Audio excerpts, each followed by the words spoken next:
My name's Shopper Jones, let me show you what I know. Got the holes in my clothes and the rhymes no one knows. Playing games, building bots, fixing cars, smoking pot, giving all that I got.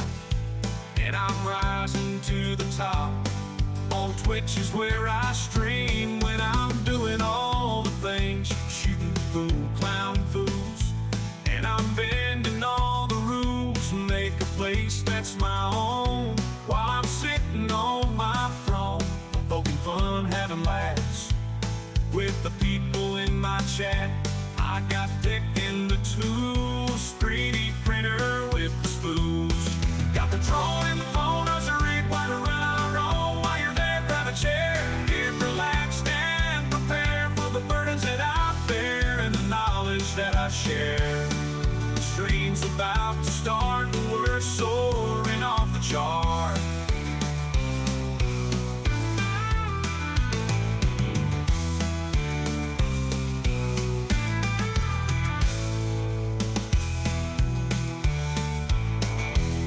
In a small town dive bar where the neon lights glow, we're shooting pool, playing high stakes, feeling that flow. Cue balls cracking, breaking the silence of the room. Got that fire in our eyes, ready to seal our face soon.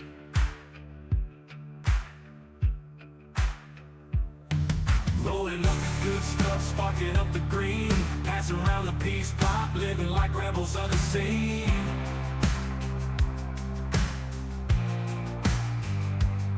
Smoke fills the air, taking us to a higher place, leaving behind the troubles, we're in our own secret space.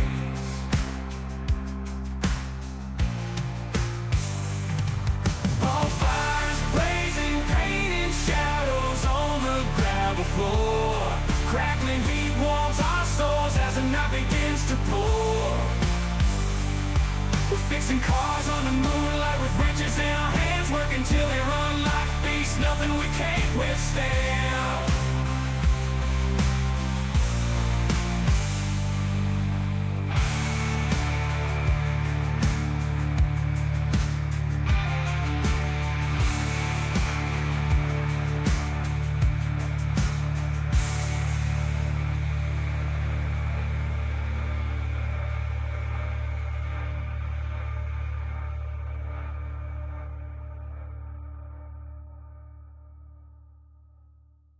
Sipping on a cold drink, shooting pool all night. Bonfires blazing, the mood feeling right. Flashing lights, the DJ playing the beat. We're the kings and queens of the summer heat. Fueled by passion, we building robots with flair. Piece by piece, creating dreams in the air. Building bridges with circuitry and steel. We're the innovators, making future real. Fixing cars with our hands, sweat on our brow. Revving engines, making them roar right now. From chrome to paint, we make them shine like new. We're the mechanics with skills that are true. Shooting pool, we got the cue. Bonfires burning, feeling so true. Fireside chats, vibes in the air. We keep it rolling, we don't have a care. Building robots, making dreams come alive. Fixing cars, we get it in overdrive. Getting stoned, feeling the groove. We live in life, nothing to lose. Shooting pool, flipping them shots. Bonfires cracking, connecting the dots. Fireside chats, conversations deep.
Alrighty, we are back.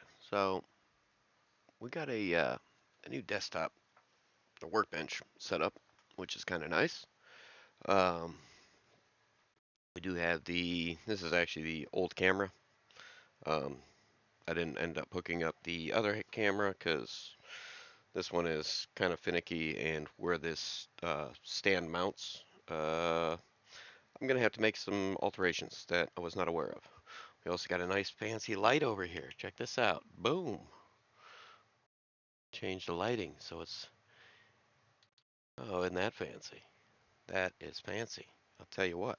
So we left off with the robot. It was somewhat functional last time. I've now gone through, painted the eyeballs. So now it looks extra creepy with the not so great eyeballs. But yeah, so we got that all done. I guess we can fire it up and do a quick demo of how that's functioning and make sure that it's still actually functioning. Let's get some things plugged in right quick. Just because I don't like leaving things plugged in if they're not being used. You never know if we have a power outage or whatever. And I mean, it's all in a surge protector, so realistically it should be fine, but all the same. Disconnect it when you're not using it. It's just kind of my motto. Turn that on. So I did end up remounting the driver board to the back side of this. So that's going to need a holder for all the ferrite cores, and that reduces jitter. So we got to turn the power on that one on, so we actually have power. So we can make him look like a stoner. Let's see if I can't get this adjusted properly. There we go. Make him look a little bit more like he's stoned, which is kind of nice. I do have to adjust the up down on this, just because when you drop it down too low, it should be about there, I think. That looks more realistic. So my 0 point needs to be a little bit farther down on the joystick. So still blinks, still has a twitch. I love that twitch. Um, yeah, so there is definitely a burnt up gear in the lower or the rear servo, as you can see. She gets to that point and twitches a bit. So that one's got a burnt out gear. So, but I think it kind of adds to the fun of it all. I am going to reprint everything that's the lighter blue, so the eyelids, this bracket here, and this bracket here. Oh, my stream is terrible, and I don't feel bad at all about it. So, ha ha ha, Andrew. How do you feel about them apples? Audio quality is probably pretty trash. The lighting, I did get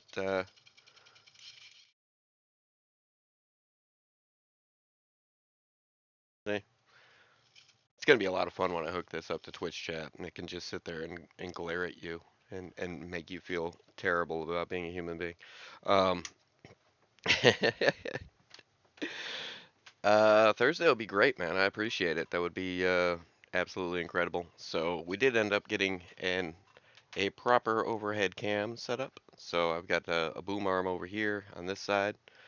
Oh, dude. Well, they're working right now, but once they get connected to Twitch chat, then it's really going to be a lot of fun. But we got to build a head. So what good is a robot without a head?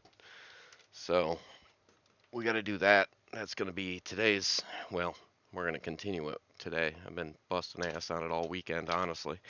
Um, so I got a ring light up here, which is really nice. This camera is trash, and the autofocus on it just never knows what the hell to focus on, ever. I do have this camera here, which I was using for that Lego project that I was working on. Um, but trying to mount this to the overhead boom, it's only got two holes. It's got this hole here, and it's got another one on the other side. um, which then throws it off of where center is. So it's actually rotated. So I've got to get a bracket that bolts onto this that then has the screw fitting for the bracket that'll go onto the camera thread for the boom, and then we can use this one, and it's all manually adjustable, and it's really clean picture. It's a really nice camera for $100. So I can't wait to get that one actually implemented eventually. But like I said, I gotta find the bracket for that, and I haven't seen one so far. So that's kind of the setup that we got. I got a new desk mat. It's actually a 47-inch long, 17-inch deep mouse pad mat. And I'll tell you what, this thing made all the difference. Just putting this down reduced all the glare that I had over here. Adding the ring light brightened up this side of the table. So I think this is going to be a really nice workbench to be able to use for when I do a dashboard repair and obviously more electronics and things of that nature. So huge, huge improvement there. Let me shut this off because we're not going to be looking at this. Quit wasting power, man. Quit wasting the power. It's expensive. So you can kind of see where it's a little bit lighter over on this side than on that side over there where the parts and the power supply are. So, but I was kind of hoping the boom arm would be a little bit taller. I might end up making something to bolt onto the desk on that side of the desk that it can clamp onto so I can get a little bit more height out of it. But minor modifications, and we can worry about those later. So, but that's where we left off. I did do the painting off stream and put the eyes into the eyes assembly off stream. Like I said, I'm gonna have to reprint quite a few parts, but that's all right because that's part of it. So let's see if we can't get see if we can't get some tunes fired up because man, I need some music. There we go, some tunes. Kick that on. I don't know how loud that is. Hopefully it's loud enough. Oh, that song's over. That's why. What the next song is, or if I gotta skip it.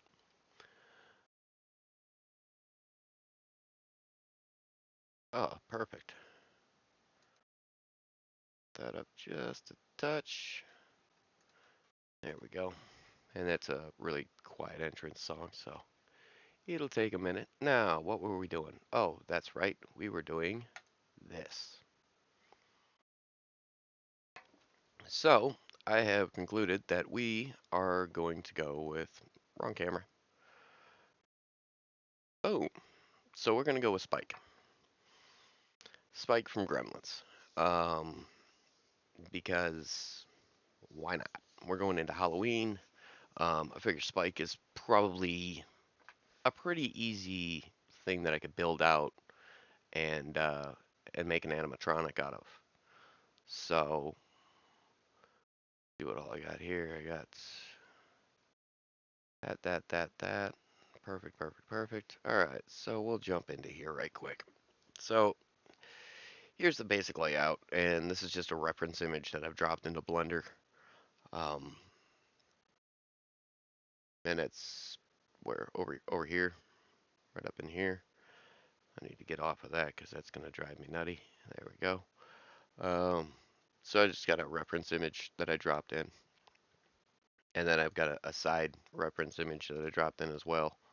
So I kind of just, some kind of reference as to what we're building here.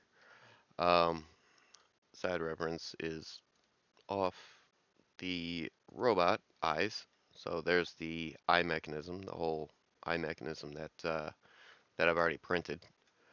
So they did a really good job at actually sculpting out everything and making everything. That's the only problem with the reference image is it gets in the way. So they did a really nice job with this. I mean, they even built out the servo horns and the servos and everything. They made this look really nice. So that's a good reference image as to how deep it's going to be because this is all to scale. So that'll give me a distance between the front of the eyeball and the eyelids and the back of the housing. Obviously, I'm going to have to go a little bit farther back because I put the driver board on the back side of this. So right in this area, there is a driver board now, which isn't modeled in because this is somebody else's model. Um, and I figure if I just flip that over, right, and add it in on the bottom. Now, obviously, there's some cleanup that has to be done. We're not going to need a lot of what we're seeing here on this one. We're not going to need these two servos on either side, which means both of these brackets, well, this bracket can go away. This bracket will have to stay because it's housing the center servo, and that's going to operate the jaw. This one here can go away as well. The base plate is going to have to stay just as long as it is because this is actually how it bolts to the servo bracket bolts to the base plate itself is right here. Boom, boom. And then the servo bolts to the servo bracket, which is this piece here. So we're going to have to modify all that so then we can get it to work with the jaw, right? So that's that. Drop the reference image back in. So that's about what it's looking like. And if we put it on wireframe, you can kind of see the eyeballs line up pretty well. And then the jaw is down here. You can kind of see that. And then the jaw is here. So it's going to work out pretty well. Um, with minor modifications to the eyeball bracket to make it a jaw bracket.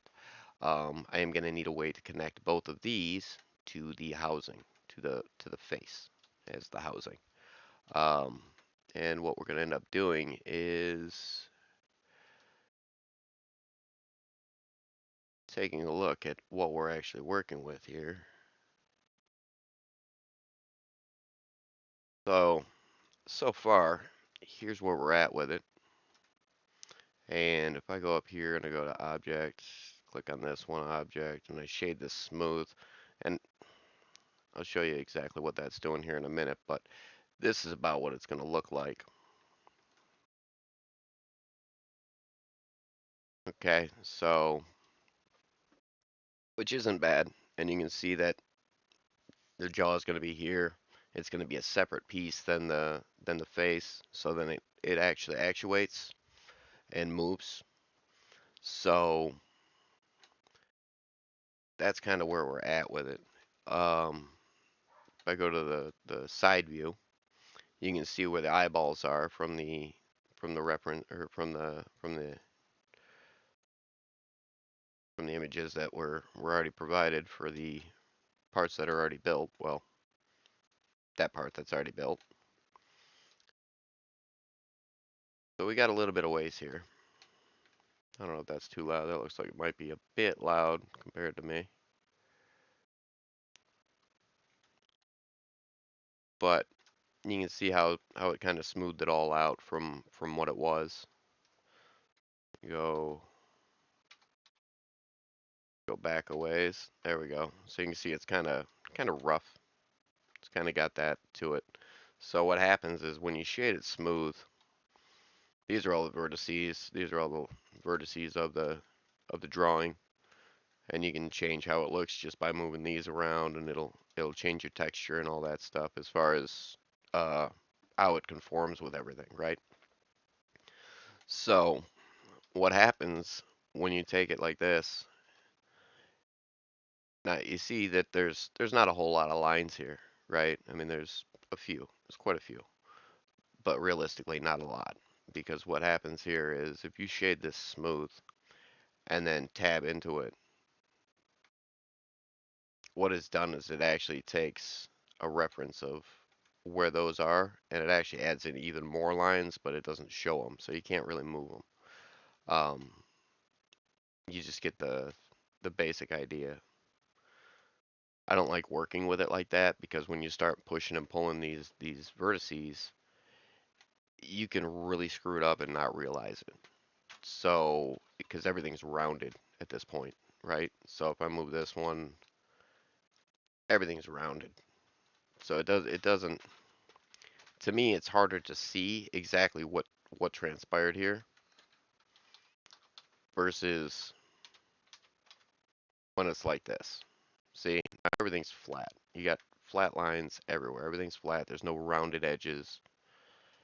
For me, it's easier to see the flat edges because then I can see, okay, this one needs to come out on the y-axis, bring that out, bring that out, bring that out, bring that out, bring that out. And you can kind of see when I move those points how the squares, they kind of change color a little bit. But you can also get a real good view as to, okay, this one came way too far out. Okay, so that's a little bit farther in, right? So it kind of gives you that little bit of, I don't know, it just helps me look at what's going on. So that's what I've been doing for the last, well, all weekend. So we got quite a bit of it designed, which is good. So I guess we'll do quite a bit more. So we got some teeth that are kind of at angles. They're not straight. You see that it's okay. We need to get rid of this because that's just annoying to look at. Hey, what's going on, Caroline? So yeah. Oh, and we got fancy things set up too, so we should probably do that.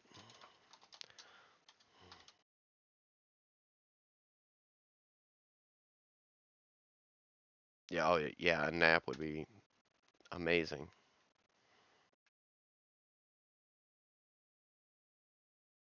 Where did that go?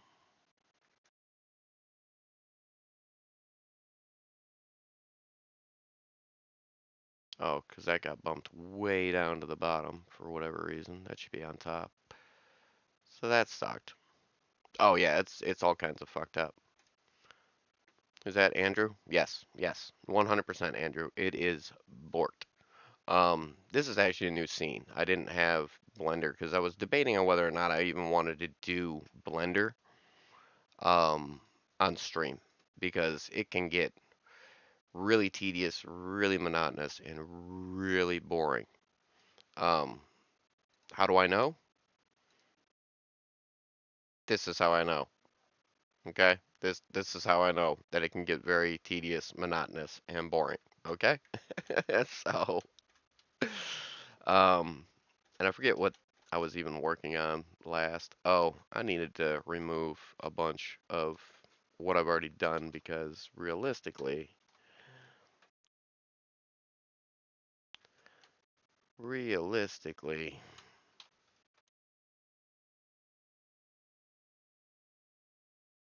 whoops, went too far.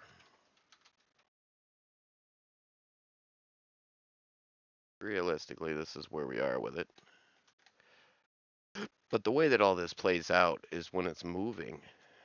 Um, when you're moving backwards from where it's at, and realistically, I gotta delete a lot more than that shit. Um, because it's gonna want two walls here. Okay, you can't have just one wall. You gotta have two walls. And the only way to do two walls is to literally take basically everything,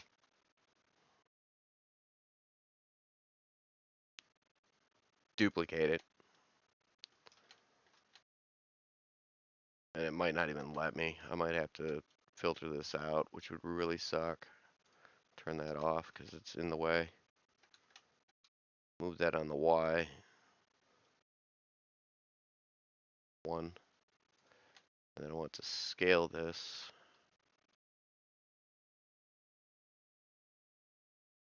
0.97. 0.98.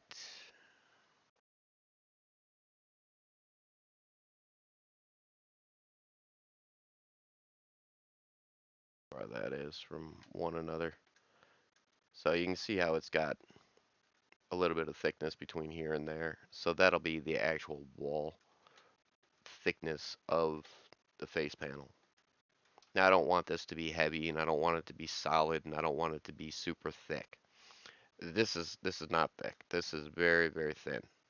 Now, if I was to just extrude the whole thing back, it would be extremely, extremely thick.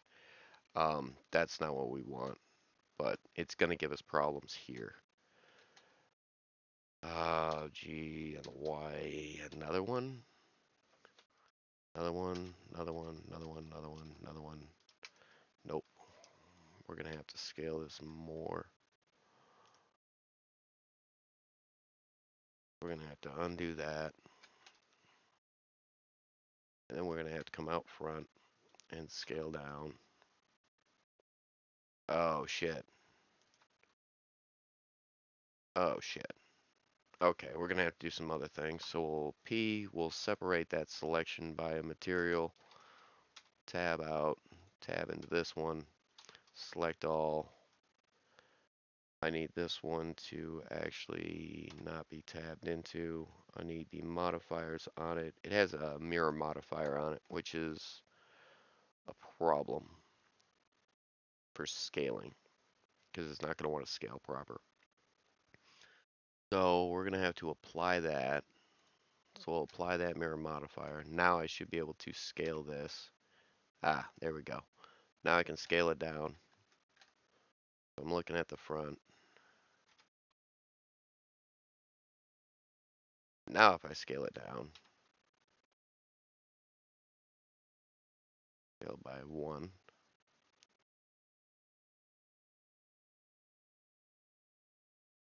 Oops, I don't want to scale it by 1. I want to scale it by 0.98, 97, 97, and see what that does. And then if I offset this on the Y by 1 millimeter, 2 millimeters, 3 millimeters, 4 millimeters, 5, 6, 7, 8, 9. I really don't want to make it 10 millimeters thick on the face. That's really going to cause a huge problem because as soon as we drop the eye assembly back in, now you can see that we're interfering, we're colliding, right? And that's not going to be ideal because then everything has to shove back even further. So we'll go back a ways, turn this back off.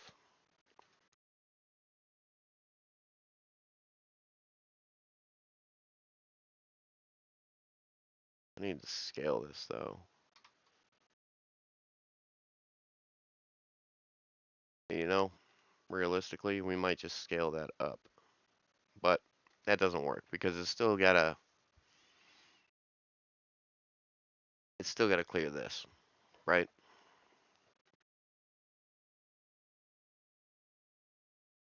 So you can see that they're 100% overlapped right now. And as soon as I start scaling it, this nose section is going to move in. So we're going to need to modify some things that I don't want to scale. We're going to go wireframe, I guess.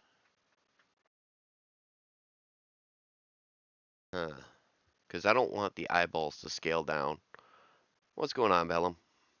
And I don't want the holes to scale. So I don't want the eyeballs to scale because then the eyeballs won't fit in the holes that are designed to go into these size holes.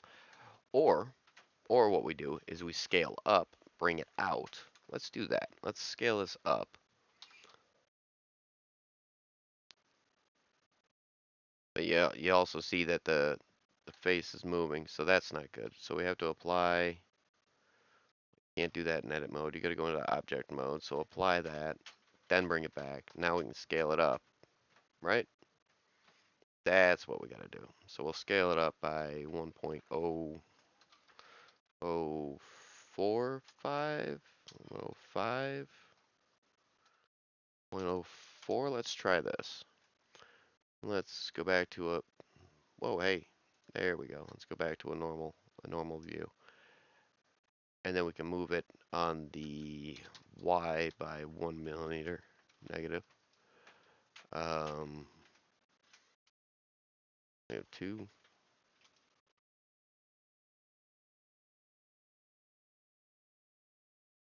3. 3 millimeters wouldn't be too bad, eh? Eh? Still getting a little bit of colliding here, so that's going to be an issue. Little bit of collision. See, and everything's scaled outwards as well. Alright, this just turned into a royal pain. We might have to do this manually. We might not be able to cheat it. I was hoping to cheese it and just make that inner wall. So I'd have the inner wall here and the outer wall. We might not be able to do that. We might have to cheese it, which is going to make it a bit more difficult. Delete that. Back in object mode. This one still has this modifier not applied, which is good. Turn that off. Turn that back on. There's just enough clearance here. I did design it very close to where it needed to be.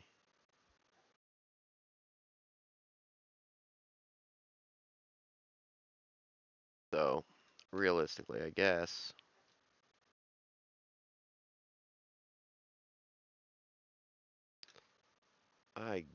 we might be able to.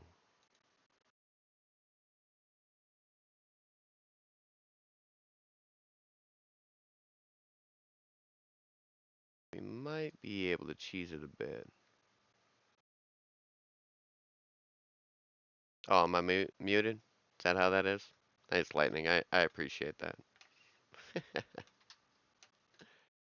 I appreciate you coming in here and haranguing me about being muted. Um,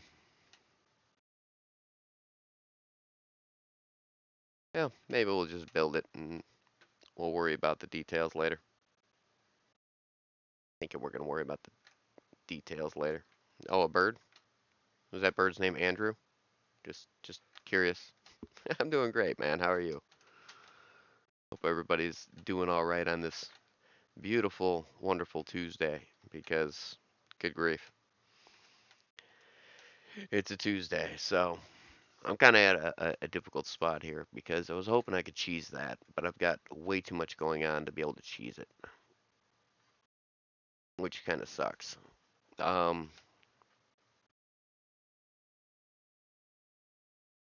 oh, there you go. Yeah, eventually I'm gonna have to find something to eat. It's about 6:30 now, but I figure 6 o'clock is probably a pretty good start time. Well, 6 o'clock Eastern time, which then makes it pretty early on the West Coast, but everybody on the East Coast. And then Tuesdays, I didn't see a whole lot of people that were streaming, and Thursdays, I didn't see a whole lot of people that were streaming. So I was like, that'd probably be a good schedule, I guess.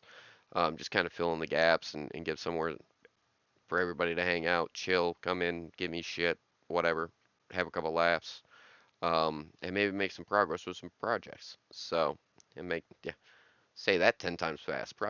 Progress with some projects.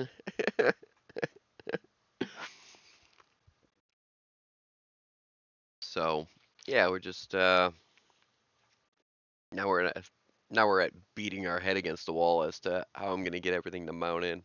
And realistically, I could do it backwards. I could totally do it backwards. But man, is that gonna be a nightmare. Oh yeah, there's a bunch of people in here today. Whoops, what did that do? I don't know. Oh, I did. Okay, so that's what that did. I just turned it around. If you hit the hotkeys, that Blender is super hotkey heavy. All your numpad, one through 9. So 1 is full on, 2 is a slight angle, 3 is side, 4 is a slight angle to the side, 5 gives you another angle to the side, 6 is rotated just slightly, 7 is top down, 8 is slightly an angle top down, 9 gives you the opposite of whatever you're looking at. So if I'm looking at the front and I press 9, I'm now looking at the back.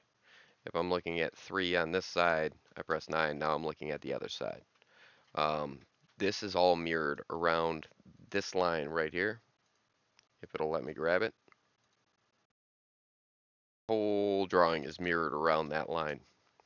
So everything on the right hand side is duplicated identical on the left hand side. So if I click this dot right here, you'll see that this dot over here also lights up. So that one's lit up. So it's a little bit easier to see if I grab like this whole line here. You see that this side lights up and this side lights up. So it's all mirrored, which keeps everything symmetrical, but also kind of makes for a pain, as we just found out with scaling and all that stuff. So scaling, you can't do scaling when it's mirrored. Um, I mean, you can, but not properly.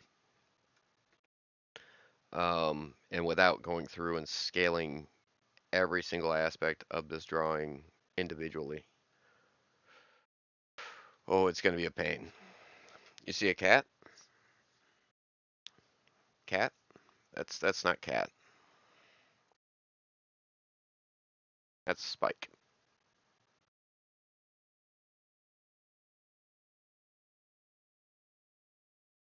And then if you go into something like this, it kind of shows it a little bit better.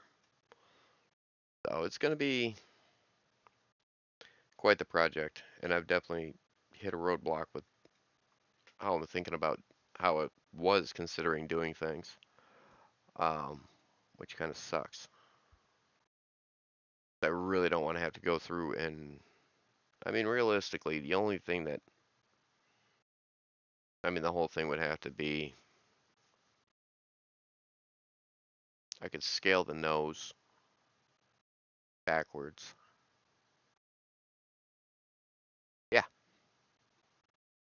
yep, yep. Hopefully we can get this done before the 31st, which gives us 3 weeks or so. Um, and I should be able to, like I said, I wasn't even certain if I was going to stream this, just because when I run into roadblocks, I normally say, well, shit, and I go out and I smoke a cigarette and I come back, and hopefully I gain some enlightenment from walking about and stretching and talking to myself for a while. Um, but at this point in time, thinking the best way I can do this would be scale it down, flatten the nose. I could do that too, but then it becomes really thick in a lot of spots that I don't want it to become really thick in. See, the whole thing is you don't want it to be heavy. The more heavy, the more weight that is on the head, because obviously we still got the neck to build, and the neck on this guy is, well, you see it, not much. And then you got the body. So the more weight that's going to be up here. So we've already got 5 servos that are going into the head. We got the whole servo mechanism that's going to go into the head, which is over here. So all of this weight from this is going to be in the head, and it's going to get pretty heavy. Need this in bricks. You have Gizmo. You have Gizmo in bricks. That'd be kind of cool. Um, so yeah, this whole aspect here has to go into the head. And you're talking electronics, you're talking the whole mechanism, um, all these electronics. Basically everything has to go inside the head. So, because there's really nowhere else that I'm going to be able to put this stuff. So, that being the case, I need the head to be structurally sound. It's got to be heavy duty enough to be able to hold all the weight of that, which 5 millimeters should be good, um, for wall thicknesses. But at the same time, I don't want it too heavy because it's already got a bunch of weight going inside of it. So, yeah, yeah, yeah. I'm one of the biggest nerds you'll ever find.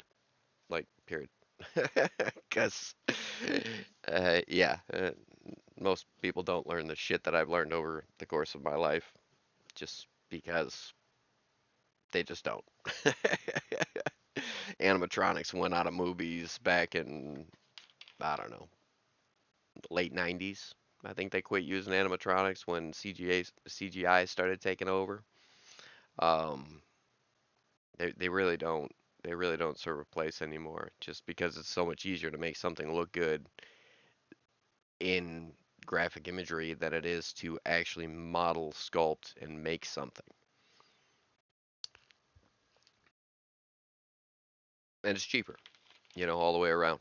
You're just paying one guy to sit here and draw lines, which is what I called it when I was doing drafting. I was just like, yep, we're just drawing lines. So it was really boring. But if you draw enough lines in the right manner, you can make a lot of cool shit. Um, this is a problem. This is a problem I really need to think about because I don't want to get the I don't want to get too far into whatever I come up with next in order to solve this problem because potentially I'll have to throw it all away and start over and it will just be wasted time. Um, but I'm thinking I might get away with.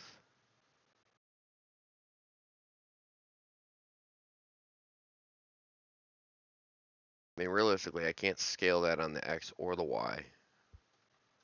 I could scale it on the Z, but that's not going to do me a hell of a lot of good. I don't know. Let's see what it does.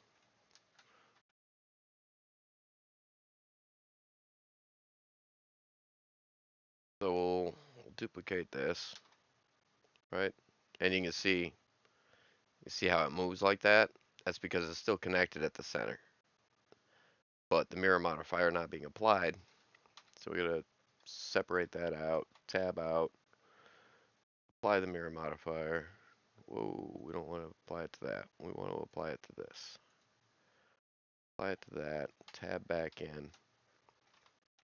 All here, scale on the Y, just ever so slightly.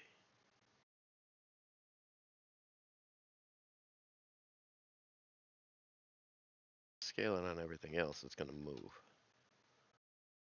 Scale it on the X, the eyeballs are gonna move in. If I scale it on the Y,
gotta be careful when you're circle selecting things because you can grab vertices that you don't want to select.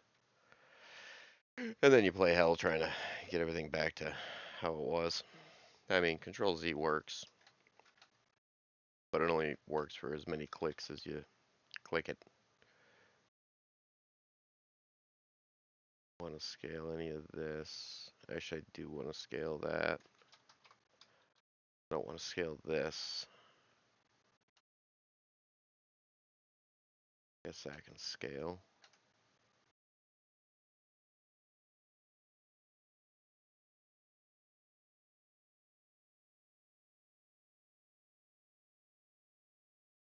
Oh crap.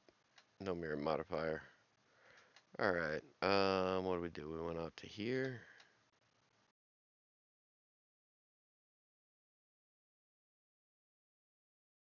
Came up to there.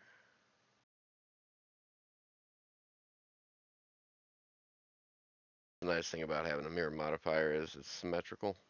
It keeps it symmetrical, so you don't have to do it on both sides. But sometimes you just gotta do what you gotta do with it to get it right.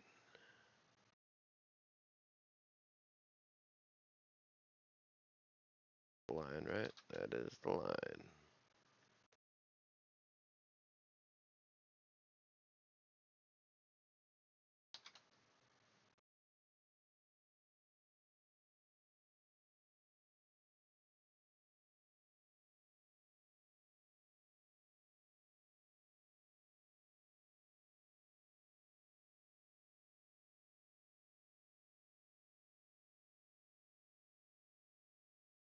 Okay.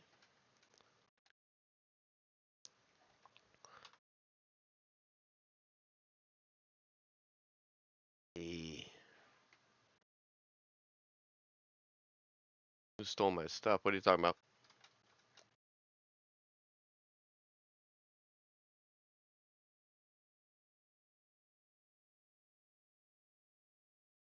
What do you mean, who stole my stuff?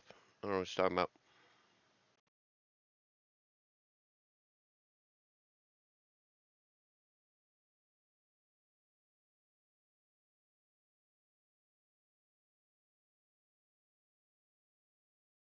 Eight.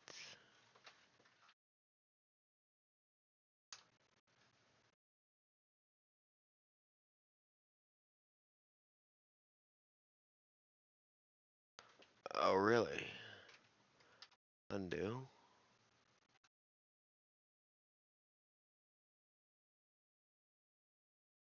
Okay, we got a bunch of stuff that ended up getting deselected and selected all at the same time.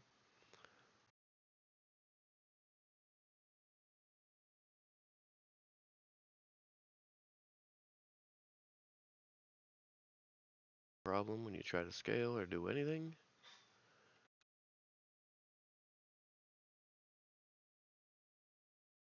I guess realistically,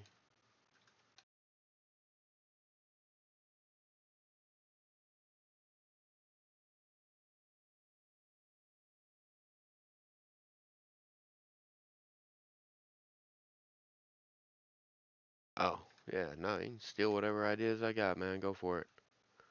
Let me know when you got a new idea.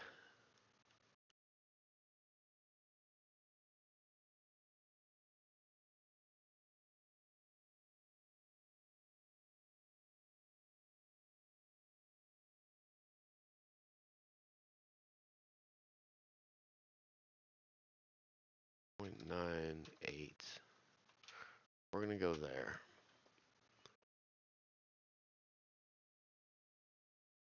Drop this in millimeter. 5 millimeters.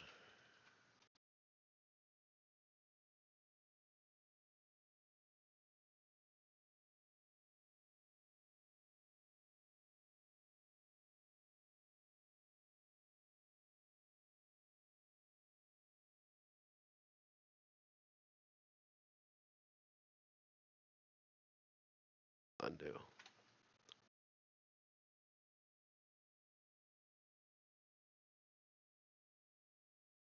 Undo.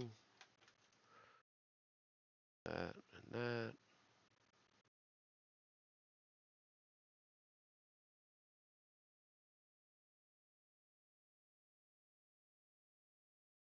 We just leave that. Have this whole outer edge.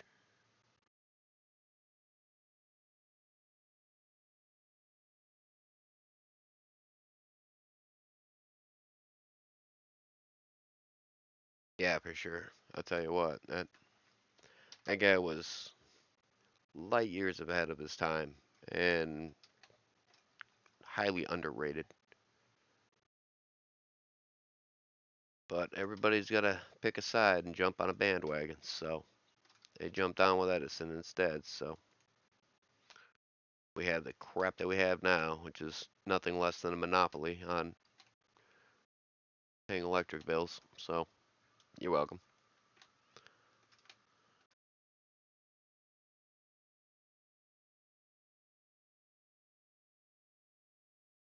Alrighty, we are going to scale.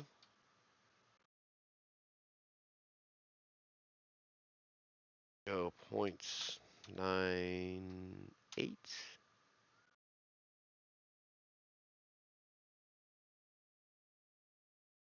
98 might work. 0.098. Hey, look, he's really tiny now. Let's not do that.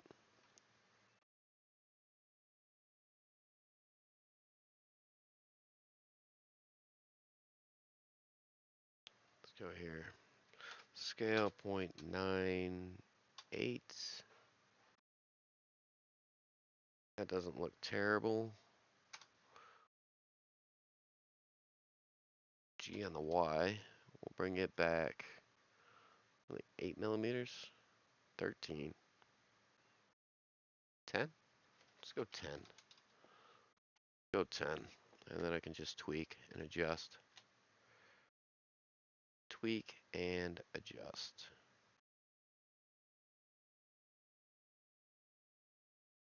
So effectively what we're going to build is we're going to build just this outside wall. So this whole cavity is going to be empty. But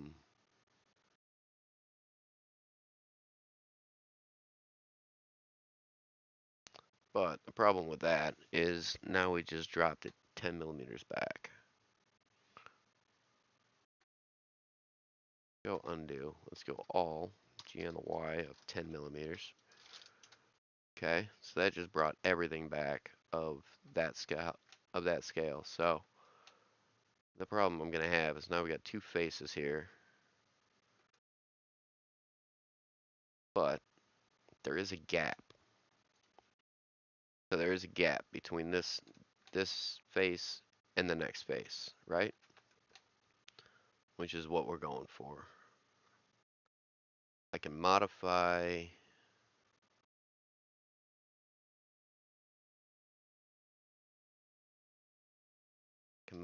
this because these teeth don't need to be like this.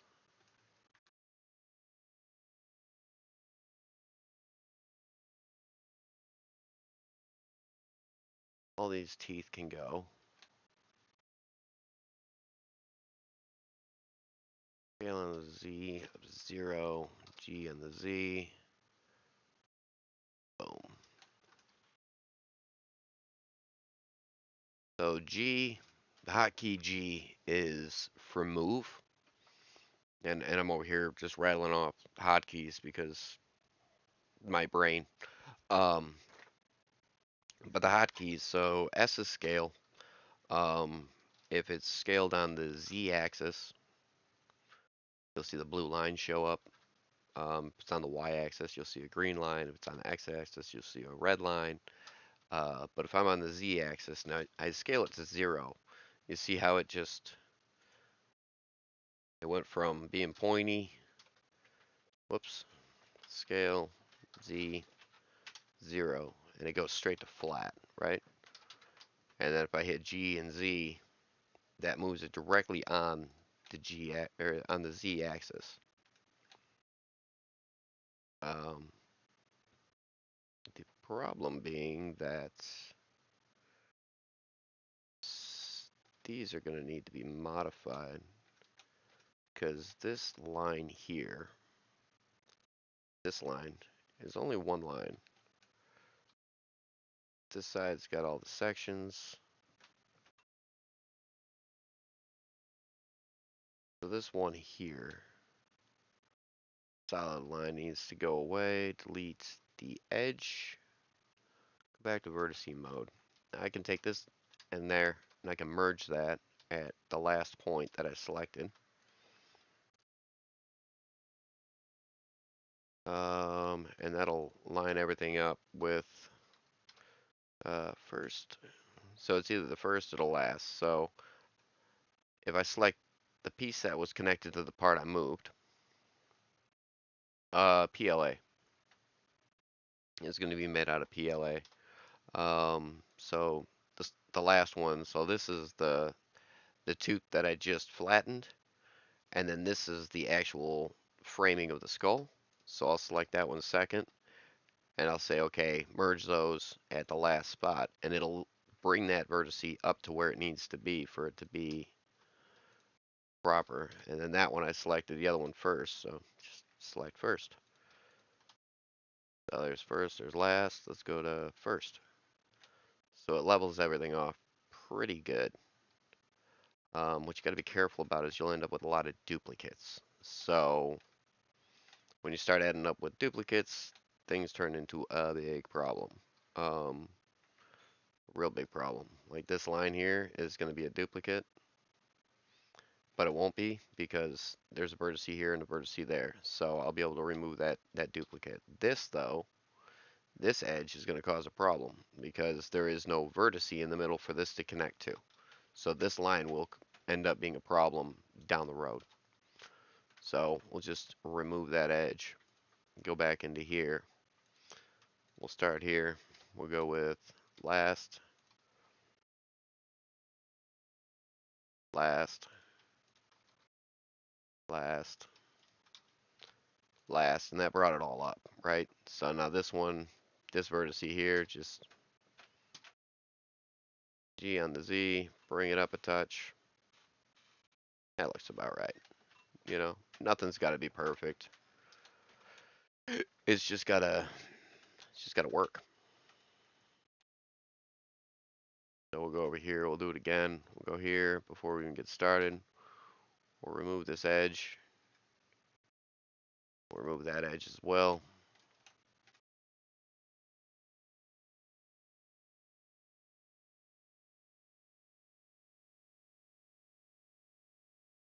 G on the Z, take it to 0. Now it's a flat line. G on the Z, bring it on up. Get it close. The closer you get it, the more accurate it's going to be when you do the fine tuning of this outer edge. Realistically, I could bring everything up from here. I could just click here, go here, and go merge. At last. At last.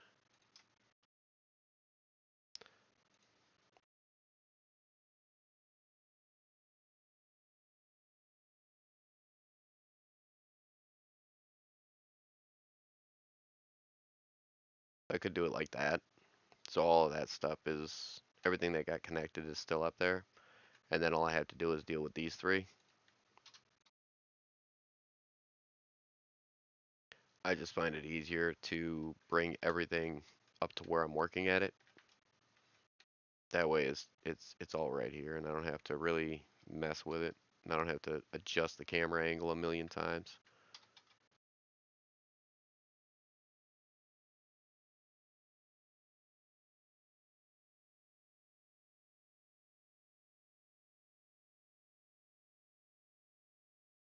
So that's actually exactly where it needs to be.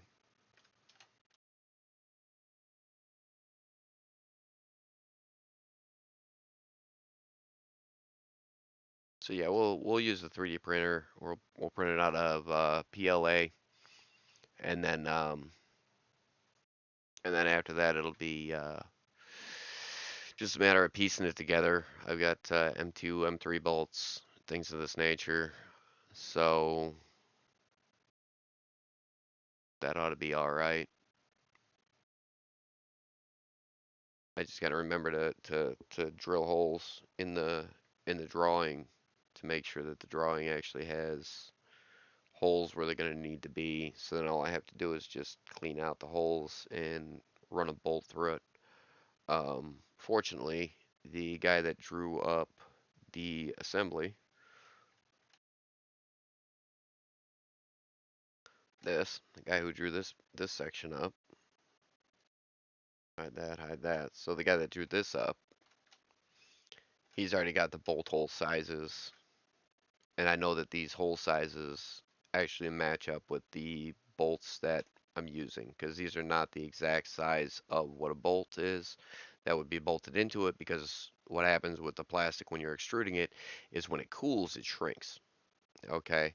So while it's hot, it prints a little bit larger and then it'll shrink. And it's 0.03%, I want to say.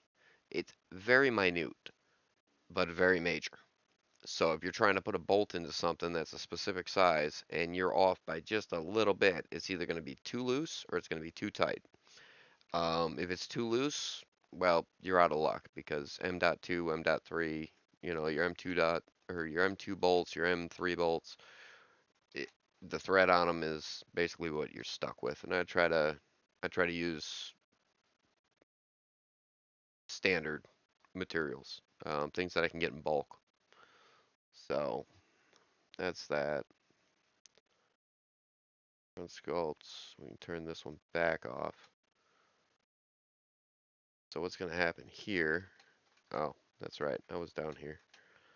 I was down here. So we got ads in about 4 minutes. But I like bringing everything up to right about where I'm working on it. That way it's all real close.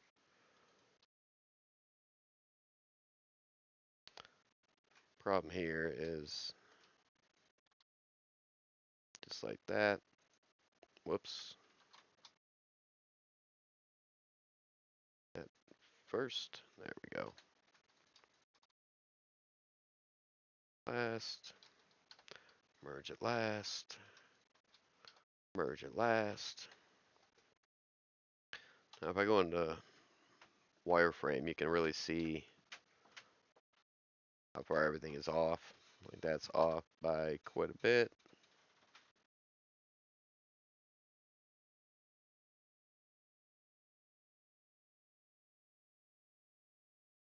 But like I said, none of this has to be perfect.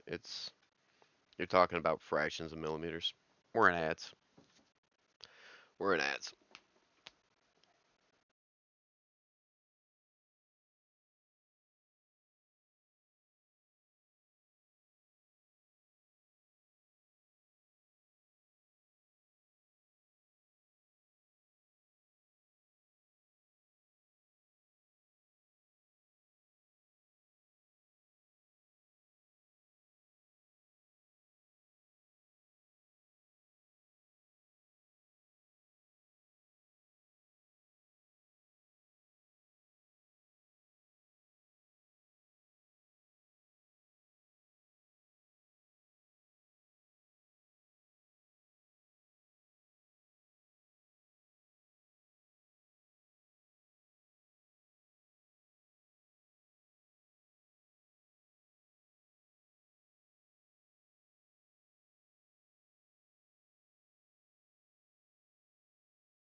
Yeah, it's gonna cause a problem.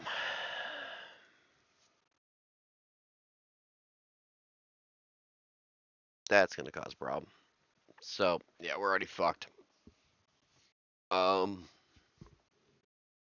shit.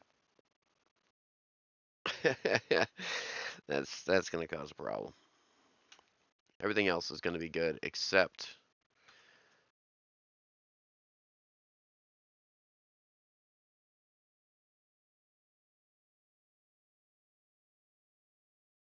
I'm gonna have to modify and move literally everything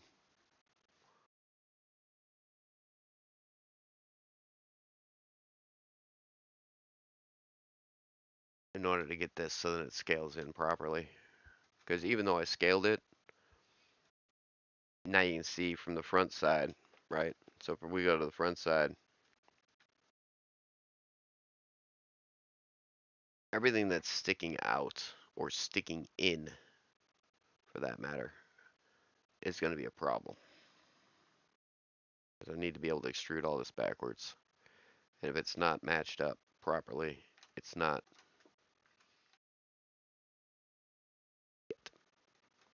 All right. That's fun.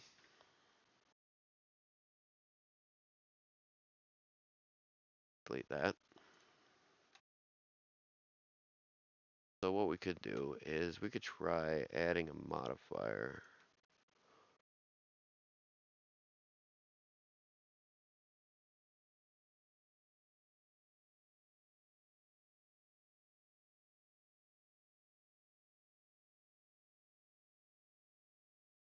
No, only rim.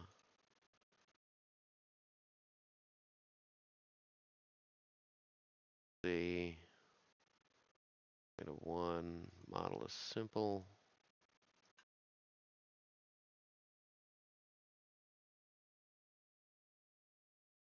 See what that actually does. Thickness 2 mm.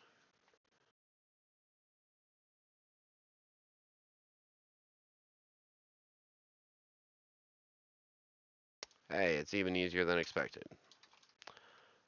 5 mm.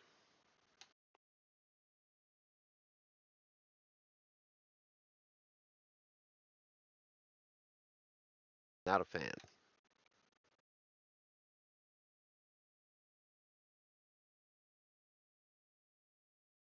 Solidifies it,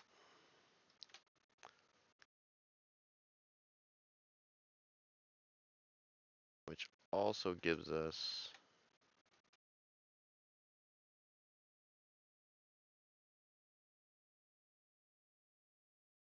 okay.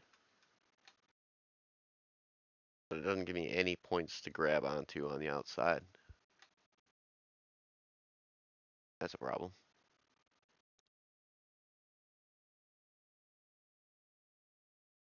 There's a problem. Um, Offset.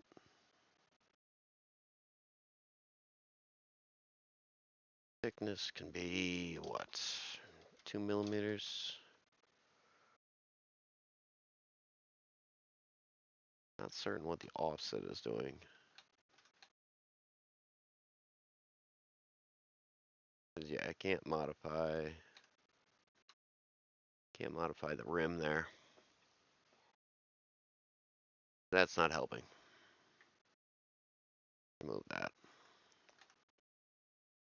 Good concept, but of course it's not going to be that easy.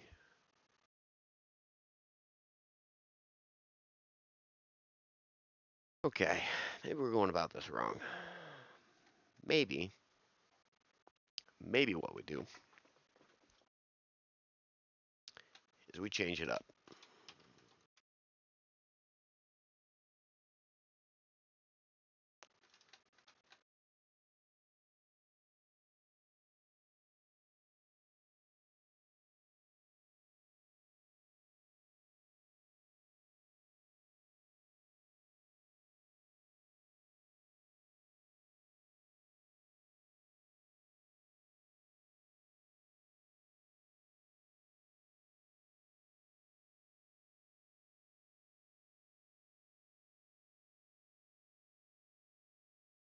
If we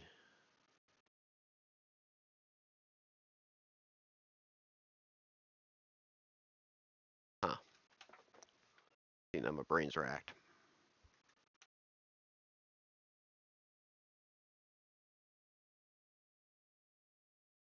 Because I need this to sandwich in, but I need it to connect to all of this.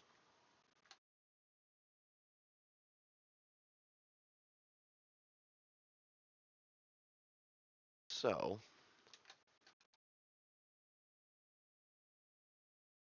then I need this to solidify as well, because I need that to be duplicated. Unless, of course, instead of shrinking it, we scale it up, but that's not going to do us any good because we just shrunk it and it moved everything out of the way without having to physically manually move every single thing.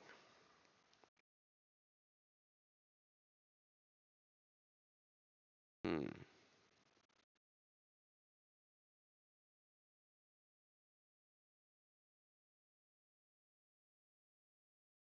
But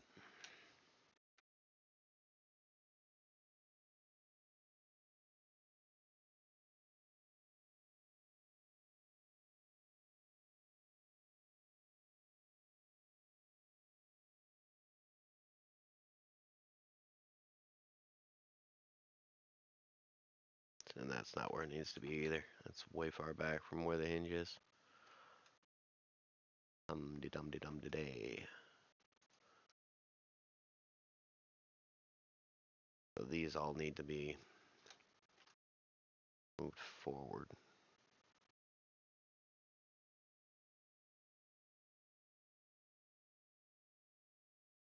Hmm.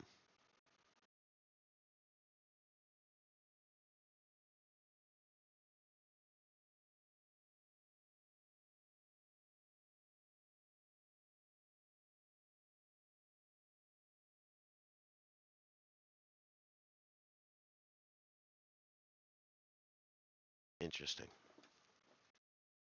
That's a conundrum. I need this to be solid. Right now it's not solid, which means it won't print. These are solid. These will print. This is not. This will not.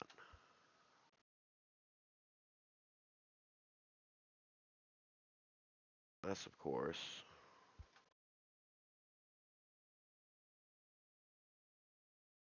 I could do it like that too. Could do it like that.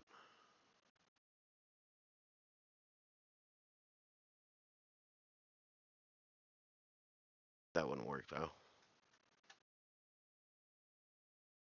That wouldn't work. Shit. This is why I don't stream this. Because there's a lot of thinking. I'm gonna hit the bathroom right quick. I'll be right back. And then hopefully I can think on this a little bit better. Because this is gonna be a nightmare.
Alright, so as per normal fashion here, I think I'm overcomplicating this a lot. Turn these off. Get back to this. Edit this. I want to take all of this. Don't want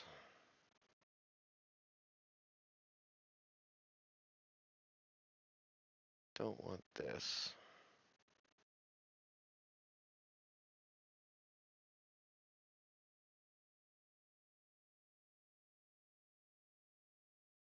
Don't want any of this. I want the jaw to be a separate entity because that's already solid. So this actually needs to get separated out and put into its own layer, but we'll do that later. Now what we can do, we can remove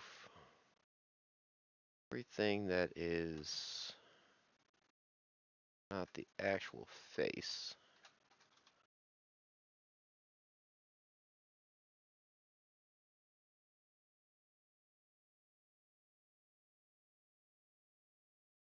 Everything that's not the actual face of this.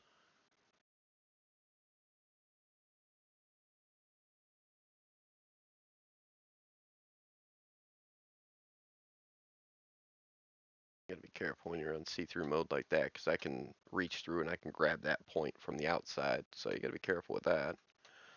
There's a lot of camera moving. But if I take all of this right out of the equation, remove all of the outside edge,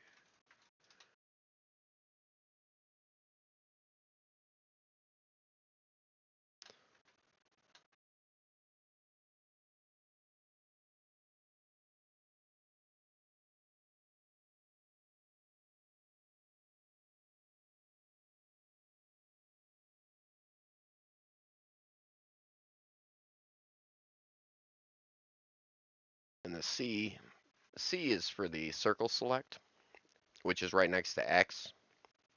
X is delete. So circle select can be dangerous sometimes. I don't want any of this. I don't want that. Do I need that? Don't need that, do I? No, I do need that. This one, I need this one. Gonna give us that point there. Okay, so that should be pretty much all of that. Alright, now we just gotta do the jaw. Turn off this so we can play with it a little bit, but that's alright.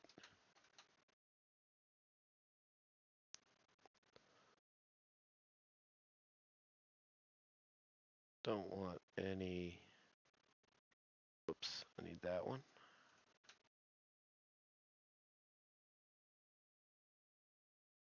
Don't want these, don't want that. Don't want any of that. None of this. None of that. This. That's. None of this. Any of this. None of that. Don't want this. Don't want that. Definitely don't want those. Want that.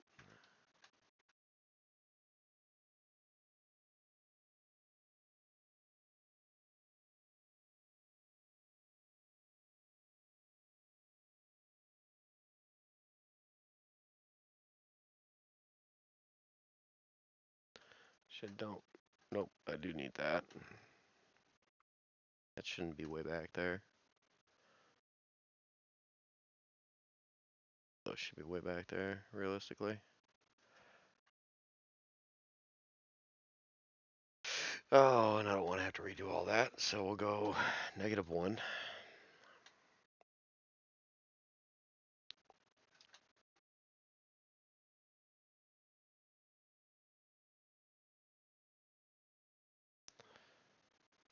Those.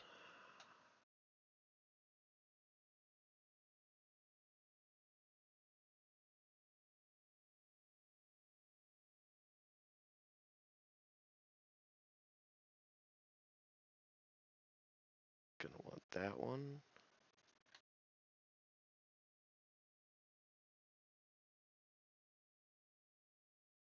Right?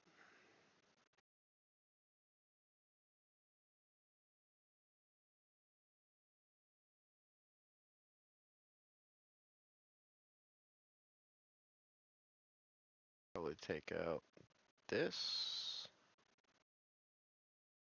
Oops.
Excuse me. So we moved it off center by 1 millimeter. Realistically, I could square this up. I don't want it being 20 millimeters thick though, is the problem.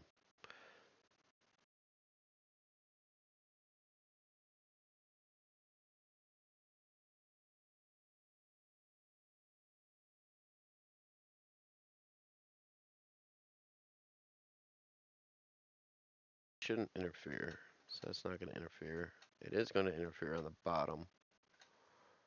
Um,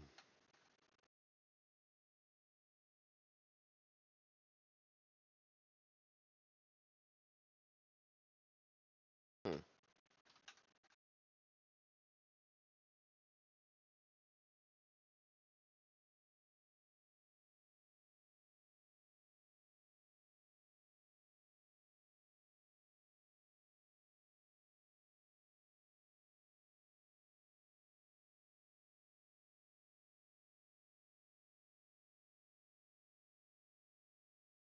Effectively, the farther back I move that, the farther back I'm going to have to move the eye assembly.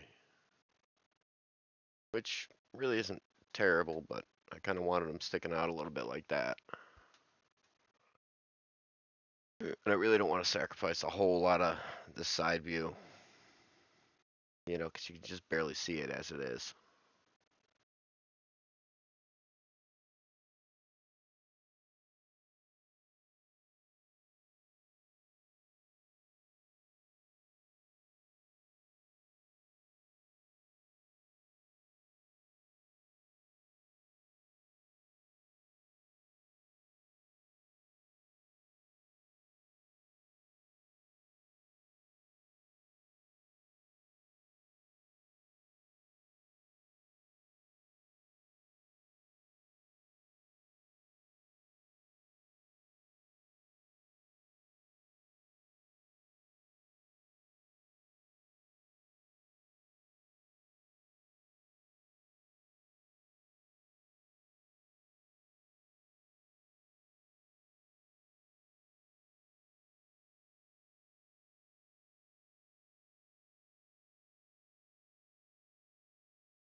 That gives us our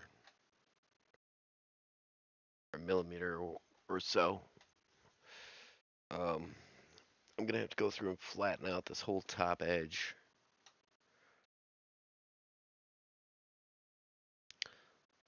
And of course now it wants to grab the whole thing.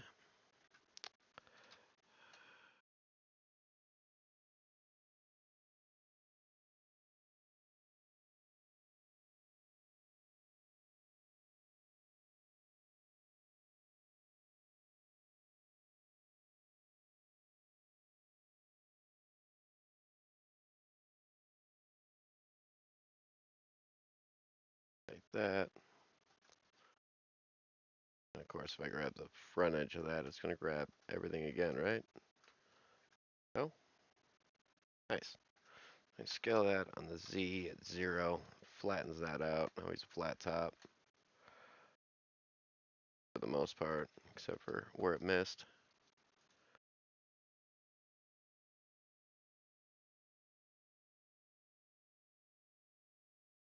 Okay. Scale that on the Z. There we go. Now I got a flat top. Cool. So the only thing that you're going to see there is going to be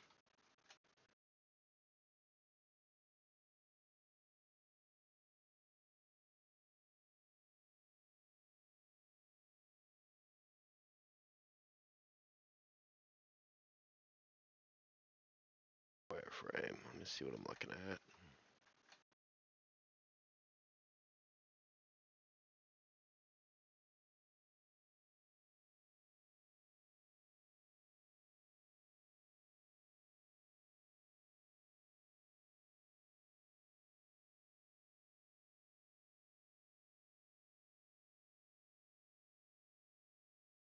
Okay, so we're gonna have problems here.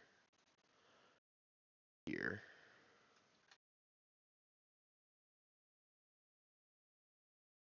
Gonna be a whole lot of moving things. This is gonna take forever. But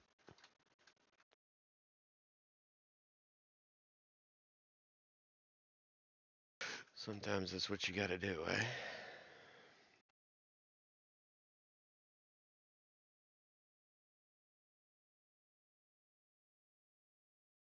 Actually, you know what? Let's grab this whole edge. Grab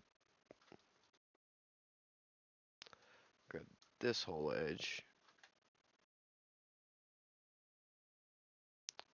Of course.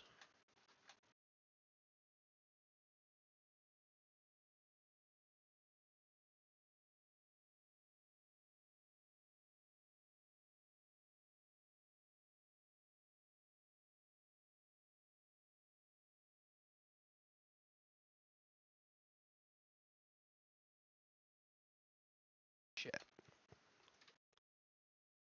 Right back I can go. Okay, cool.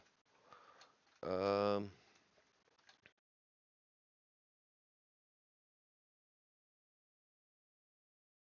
Problem being that the eyeballs, I don't want those to go any further back.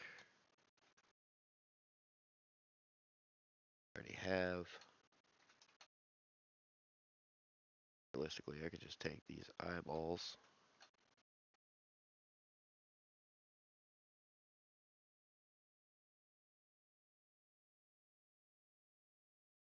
Both of those.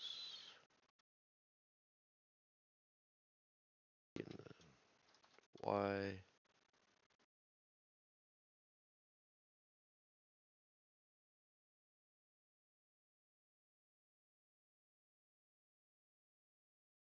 A whole lot there then.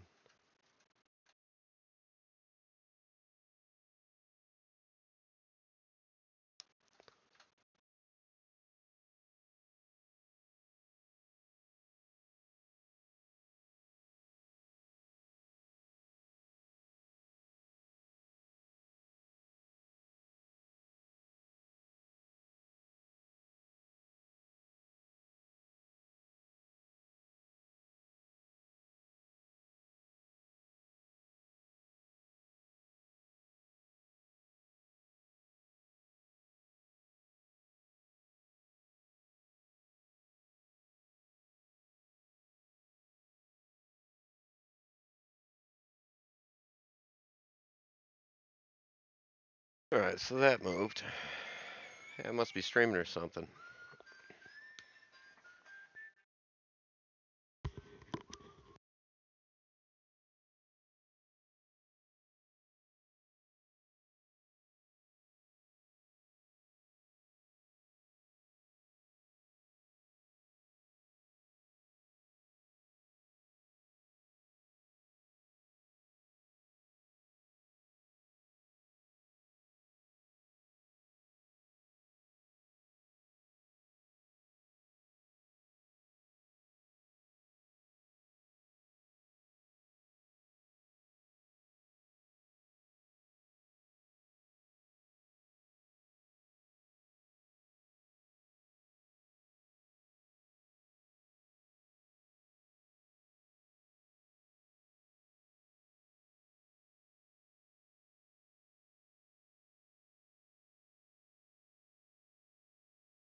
But yeah, without fail, somebody has car issues and drop whatever you're doing and go and fix that. Which realistically at this point I'm about to because honestly I'm not making any headway with this.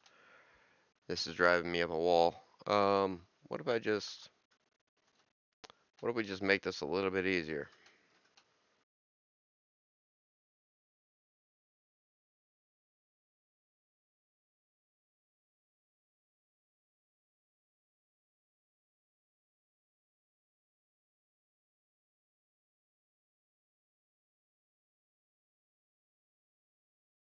That makes it a little easier. Gives me a funky line here though. I don't like this.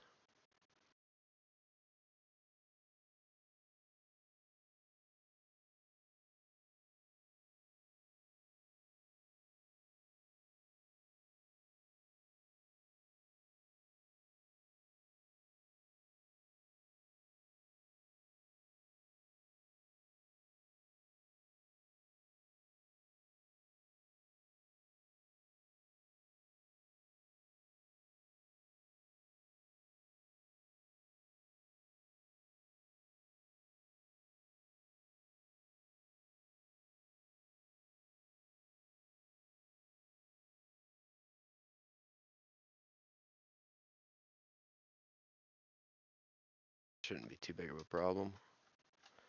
Problem that I'm gonna have is everything that's sticking through still.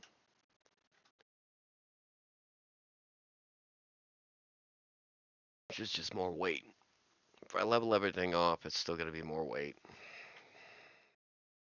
So if I made this and scale it on the Y to 0, that's a flat edge. G on the Y.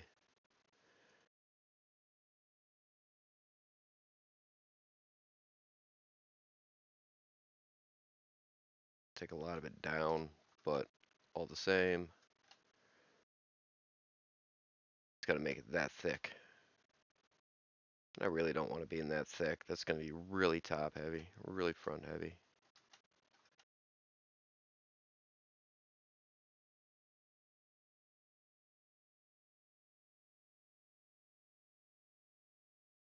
But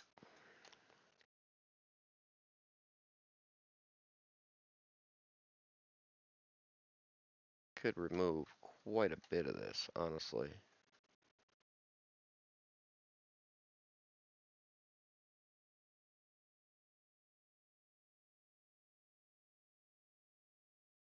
Still be heavier and shit though. So that's gonna be thicker now. What if we rotate this on the X? No, I said rotate on the X. Thanks, use. Look like. Bring it back on the Y.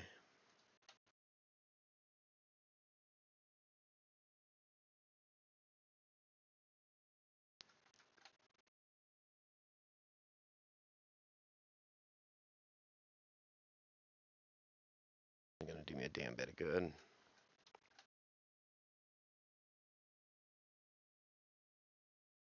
To be up in this area. That ain't gonna work either. Shit. I don't want to make it too thick. That's gonna push the entire eyeball assembly back. And I don't want to have it making funky walls.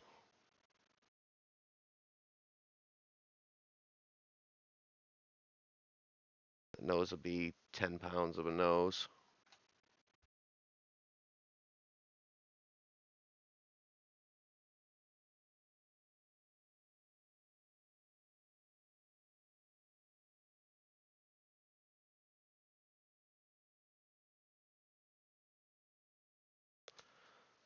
Put on the G and the Y, 1 more millimeter.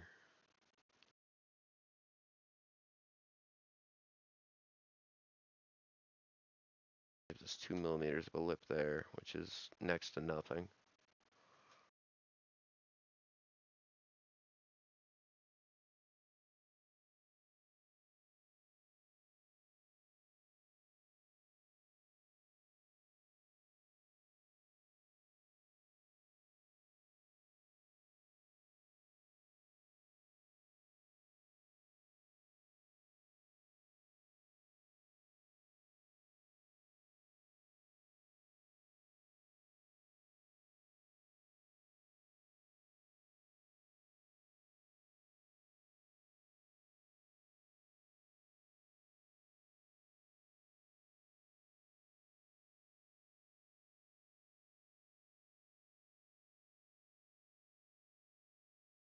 realistically, I need to flatten.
What the hell happened there?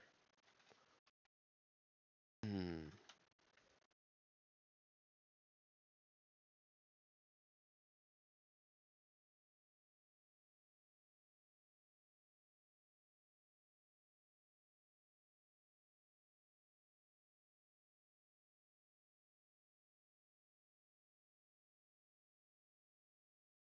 That's what happened. Okay.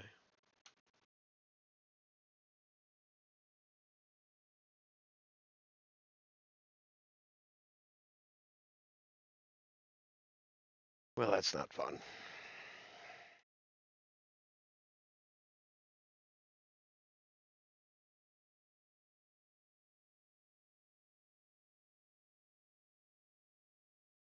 Just gonna send the Y at 0. G and the Y at a lot.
Hmm.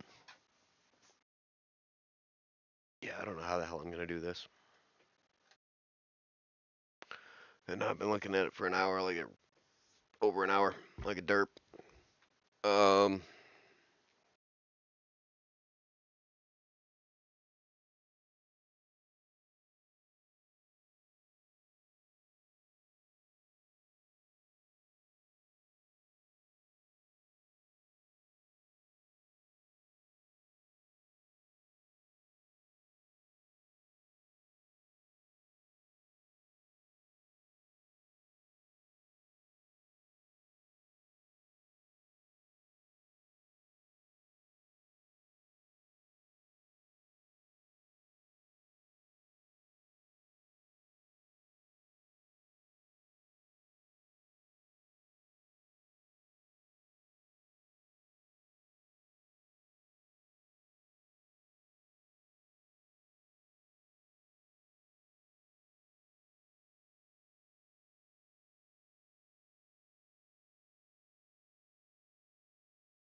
All right.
Hell happened there?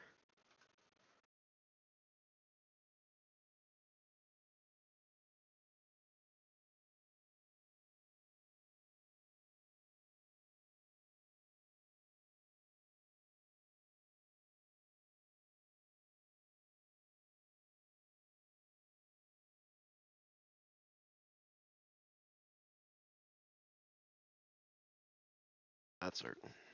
We'll find out in a minute.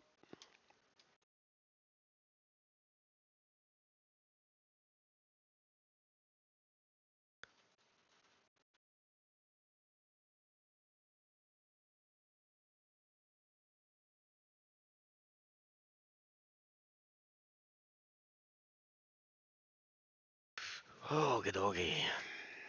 So we'll fill this in. That way there's no gaps here. And then that'll make this all a solid effectively. At which point it'll print. 1, 2, 3, 4 here. 1, 2, 3, and 4 there. Okay, that works.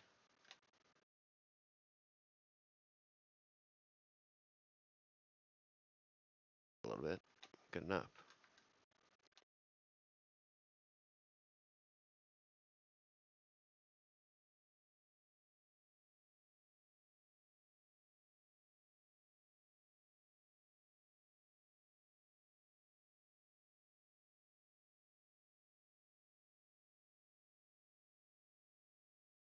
Right, so that's that. Now, effectively, what should happen is that should all be a solid now.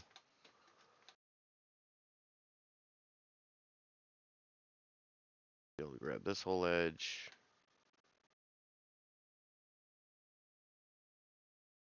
This whole edge. Gonna get really hard to see what I'm doing now.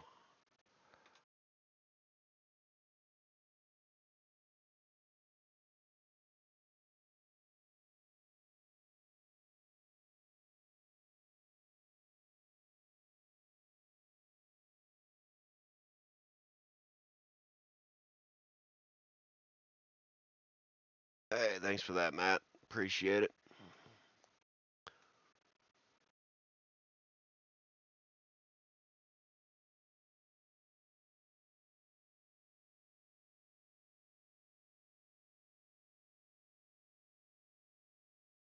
Matt over here flexing his hammer. Appreciate that. Oh, just beating my head against the wall, and then, of course, as if my difficulty wasn't difficult enough, I got the neighbor calling me, wondering why it is that a brand new car battery in a brand new, well, it's a brand new car battery in a older vehicle, but either which way, um, they had jumped the vehicle earlier in the day. It worked. They were able to drive it home. They replaced the battery, and now it's not wanting to start with a brand new battery in it. So either they got a dead battery, or there's something seriously wrong with the electrical on that vehicle. So my brain's kind of over there at the same time as trying to be here at the same time. See, and it it it could be a bad alternator. It very well could be. Um, but with a brand new battery, it should at least start. So and it's a newer vehicle, so there's a shitload of electronics on board, and it's not mine. So I don't know what it's been through, what the issues have been, random pieces of the puzzle here and there of what it's doing. Um, but yeah, it just, you know, so I kind of got my brain on that, and then I've got this, um, which we're making a robot. So I enjoy doing things that I enjoy doing, and fixing other people's problems is always in the middle of when I'm streaming, so it's like as if my brain wasn't already trying to be focused on doing something, and now it's been completely sidetracked and distracted because somebody else has a problem. It's getting a little bit rude, honestly.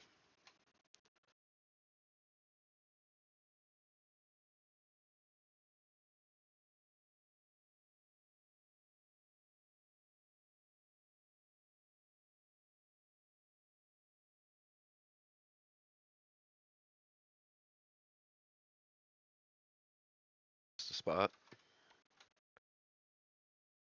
That.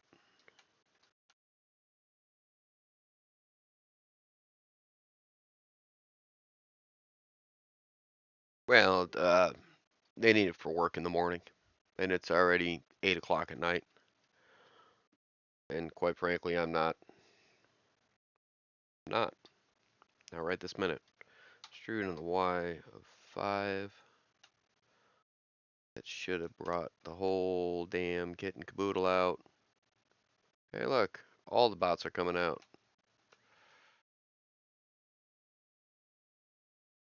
They heard somebody gave a shit about moderating this channel, so they decided, hey, let's all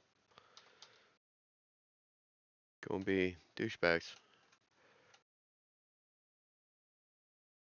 So that's that. I didn't even see the other message. I would have to look at take this, ban,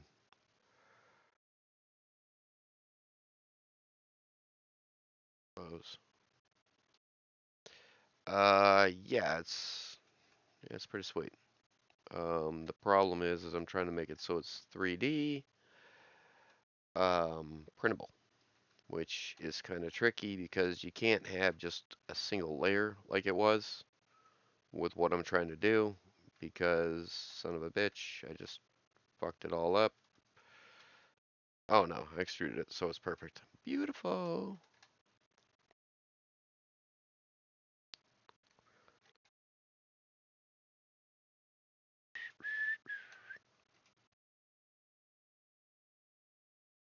Such a good jam. So yeah, that's where we're at with it. And effectively, that's what we're making. And it's not a mask. So it is actually going to be an animatronic.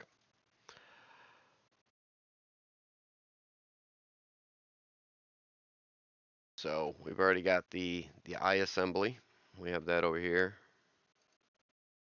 So here's the eyeballs. We've already got that. So we're going to shove all that into,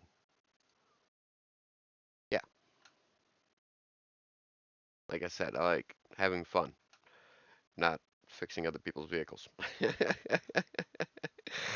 So, you're welcome. And then after that's all said and done, and once we get done with all this shit, then we're gonna connect it to Twitch chat and let Twitch control them eventually. But right now we're in a time crunch. We got till Halloween to build this.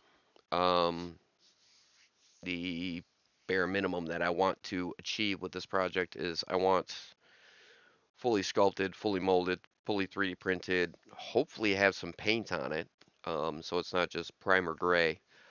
Um, the eyeballs, they do have, pull that back up. They do have some paint on them. I do have to reprint some things.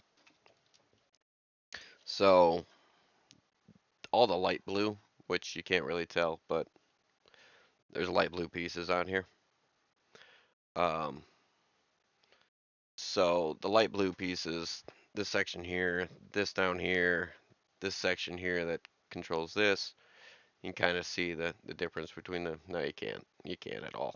So the eyelids, the eyeballs, the eyeball mechanism, so basically this whole front half of pieces is going to get rebuilt, reprinted, and then I'm going to print off different eyes that I can uh, that I can paint the same color as these eyes over here on Spike. So you can see his eyes there, with the little line and whatnot. If I get over here, I can actually turn this off. There we go. Whoops, I gotta turn everything off. So the way his eyeballs are there, I want to print them like that.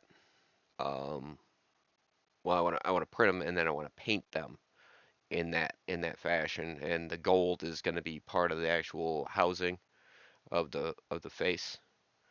Um, so all of this fine detail work of all the paint and whatnot. Right now, I've been racking my brain for the last couple hours now as to how to make it so it's a solid print. Because if it's not solid, like you have a piece like this, right? Whoops, let me get a camera. Thank you. So if you have a piece like this, if it doesn't have the outer edge and the inner edge, it's not going to print solid, right? So let me turn on, get over here. Let's turn on this camera instead so I can actually, display what I'm talking about in some logical manner. Um, so effectively what happens is with a 3D print, if you don't have, like that's how thick the print is, right? But when you're drawing it, you actually have to have the outside and the inside. Because if you don't have the outside and the inside, it's not going to print this uh, that thick, right? So let me see if I got another example around here because that's not a really good one. Here's a good one. So effectively, you can see here how it's got the outside wall where it's curved, right? So you got the outside curvature here, and then on the inside, there's other details, right? But there's that thickness to it. So it has to have that thickness to it in order to build the inside wall. Now, what I'm trying to do here is I need to be able to connect. Turn that back off because we're not using it. I need to be able to connect. Which one is this? That's that. So I need to be able to connect this assembly, right? So like it's got a solidity here, but this has got to get bolted on to this somehow. But if this isn't double walled like it is for the wall thickness, right? So you got your wall thickness right here, right? So from here to there would be your wall thickness. Without that wall thickness, I can't build something for this to bolt through to, right? Does that make sense? So with the way that it is, I could take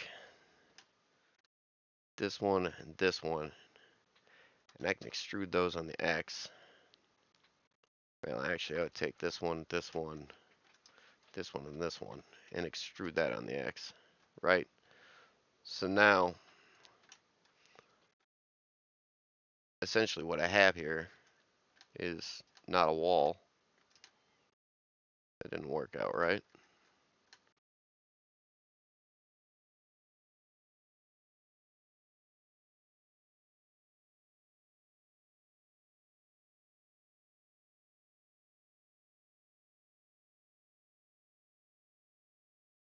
What the hell happened there? Oh, geez. Okay, we're gonna have all kinds of an issue to deal with here in a bit. But if I take all these,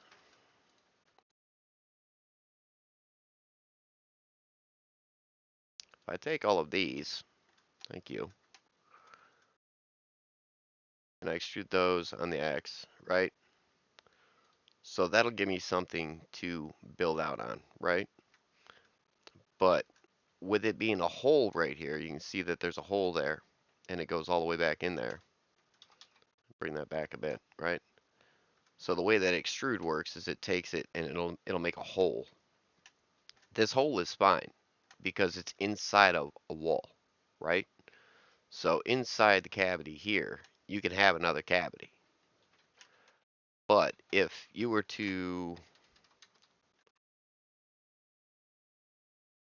try to do that with just a single wall, you would just have that cavity. So it wouldn't be like a post. It wouldn't be like a platform. It would just be a cavity. And well, if you just have a cavity, what's there to print? It's just a hole. It's not going to print. So you got to go through and make sure of all that. And what I need to do now is I need to go through and I need to go to vertices and I need to,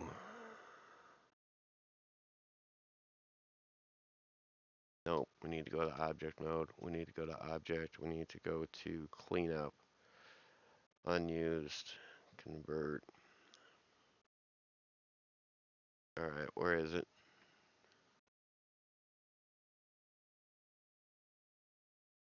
Because somewhere along the line, I ended up with more vertices than I should have.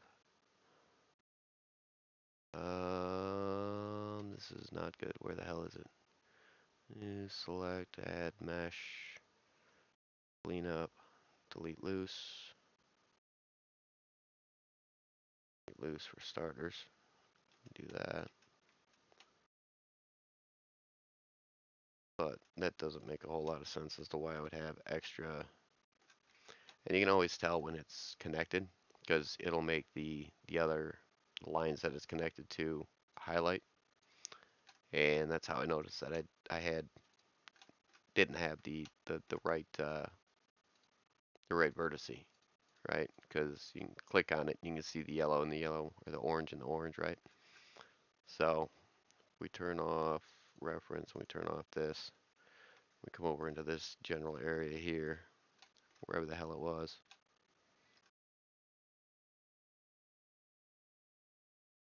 So apparently it went through and cleaned up all the loose vertices that I had hanging out, which is good. It still makes me wonder why I had a loose one randomly hanging out there, but I've been pushing and pulling and modifying this for the last, well, since Friday. Um, so, and I believe now it is, yeah, okay, now it's all, it is all there. So this is the center line. There's that one, that one, that one, that one, that one, that one. Wait a minute.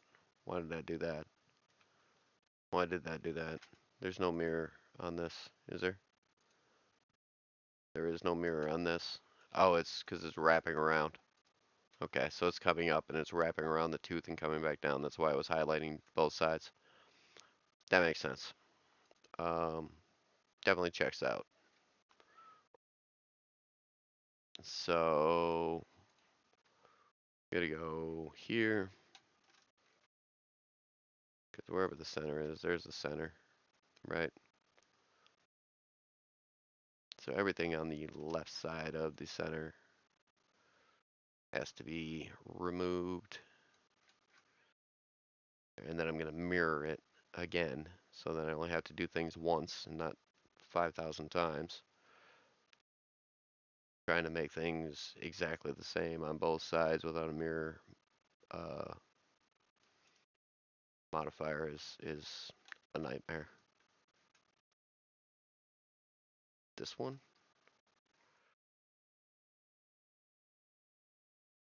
So we just go through, we select a bunch of it. So we'll go back through and select all the rest of it. Get a little bit smaller with it for the finer details.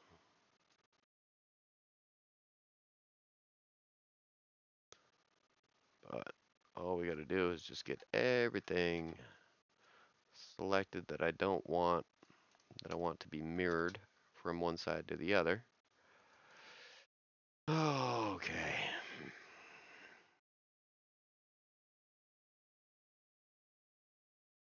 Almost got it all. Almost got it all.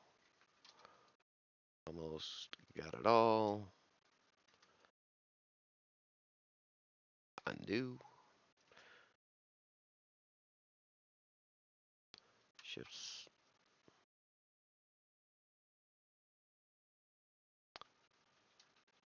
Okay. Wait a minute. What happened here? Oh, that's just the bottom one. Then we gotta do it here.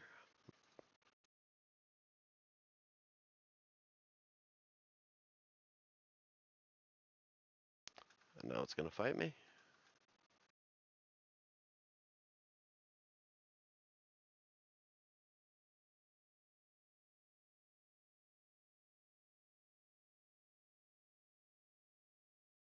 Yeah, what a pain. So,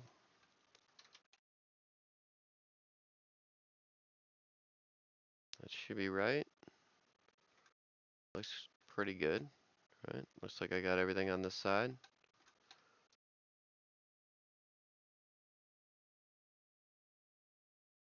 And realistically, we don't need to do it to this section here.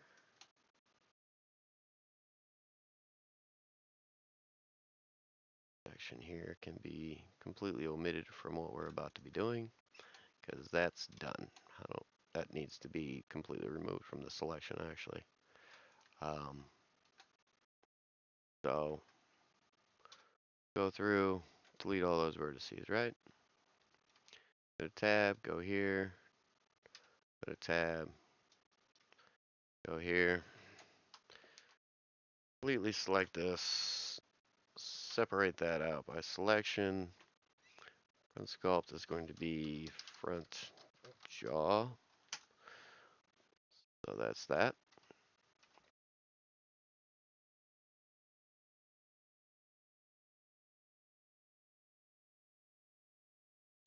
Cool. Now this needs a modifier of the mirror. Click that on. Say OK. Cool.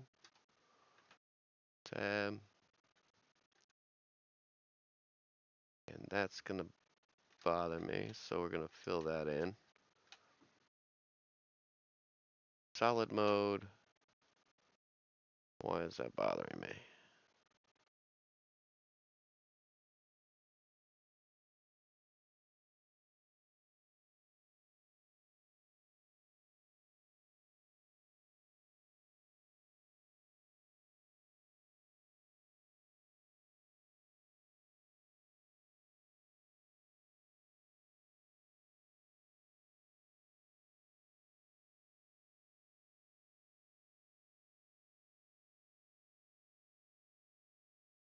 That's why.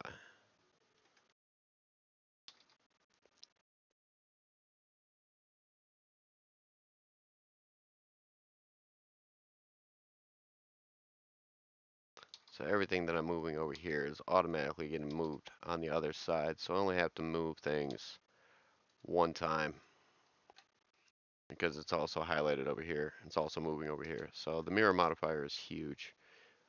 It does have limitations. It does have setbacks. It does have drawbacks. So one of those being that if you try to, well, here's a good example. We're going to do the same thing that we just did. So we're going to grab these four, and then we're going to extrude those on the axe, right? Oh, look, it found itself on the other side. So it does it on both sides, which is great. So if you wanted a beam coming out of this side and a beam coming out of the other side, they would come out exactly the same. And if we're looking at it, they stop at exactly the same spot at exactly the same angles. So it's, it's really beneficial. However, if you're working over here and you want to connect those, whoops, we don't want to do that. We want to do a fill. Whoops, undo, undo, undo. So I do this one and this one. I do a fill. Oh, is this not mirrored? Wait a minute. That should be mirrored, right? Yeah, it's mirrored. So it makes things a little bit difficult, but regardless. And I think we're at a good spot to save because I think this is going to work pretty well. You can't really tell, but I can see it for what it is. This whole face though, and that's why that's throwing me off. Because I think that face is the wrong direction.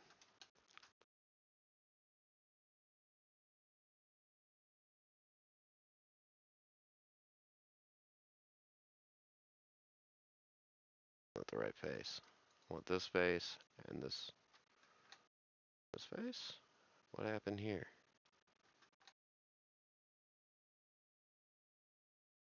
Oh,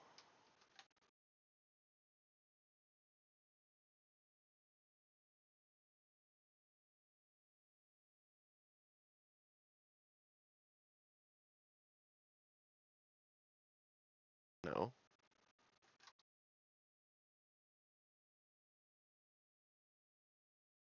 1, 2, 3, 4. 1, 2, 3, 4. 1, 2, 3, 4. 1, 2.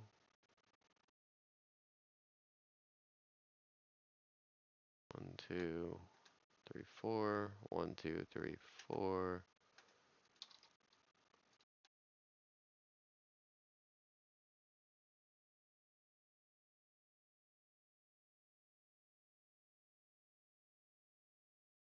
Here.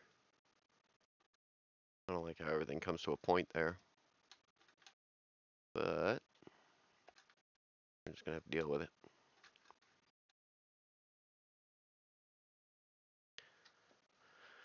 Alrighty. Let's get out of that mode. Let's see what the hell we're looking at. Back in here. So yeah, now that everything is filled in for the most part, this needs to get refilled in. So that's all solid now. That should be a nice solid base to start with. Which took entirely way too long for my brain to wrap around exactly what the hell just transpired there. But regardless, it works. But oh, here's a good example of it. So you got the teeth that come down, right? And you can see that there's this void here, right? Well, if there's just that void there, you can't print a void. So having the inner wall is going to give it the backing, and then the tooth is going to extrude through, and that'll be the front, and then you'll have the back. So I guess that's a better way of explaining it. And then when you're doing other things like building out the supports and whatnot, it's also a pretty big deal with it. So bit, but there are things that I want to square up because I want this to be pretty much in line with what we're doing up top here.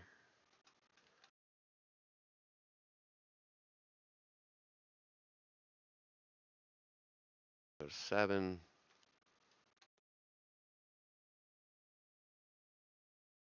I don't know if I like that though.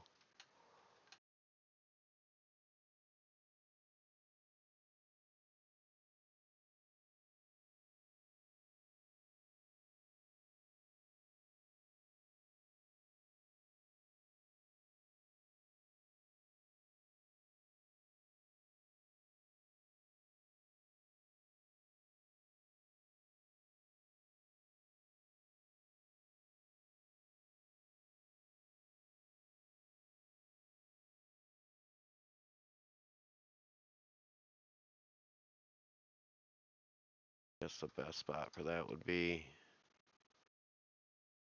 right there.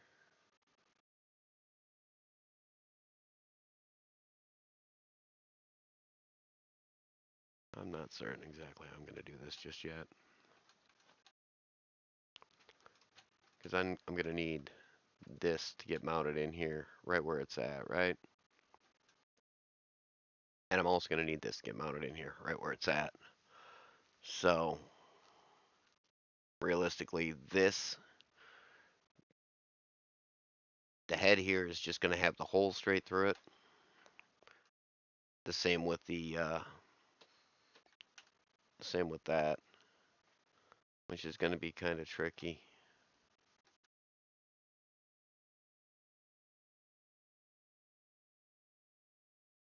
It would be kind of tricky, but fortunately we got lots of space because the jaw is pretty quick, pretty thick there, right?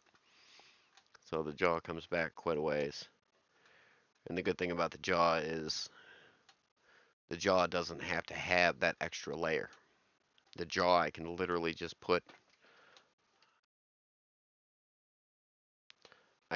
just take this edge right here and fill it. Done. Right? So there you go. There's your jaw. That's all the jaw consists of because it's already got the cavities in it, but it also has a back side, a front side where the hole comes through for the cavity. So it's already there. I could make that thinner. I could duplicate this like I did on the other side and then make it thinner so it only prints out like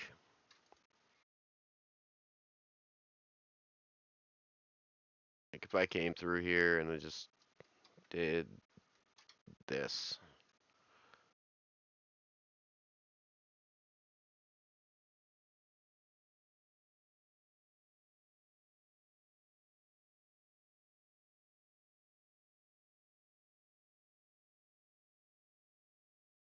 I could just make it to where it's just the outside edge that would be only so thick.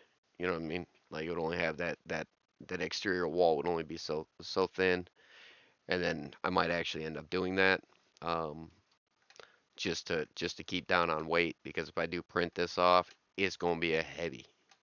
it's going to be a real heavy. So I'm going to have to do that with the lower one too. But on this one, it's not bad at all. I could literally go to there, select these three, that one. I could bring this down to here. Boom, boom, boom, boom.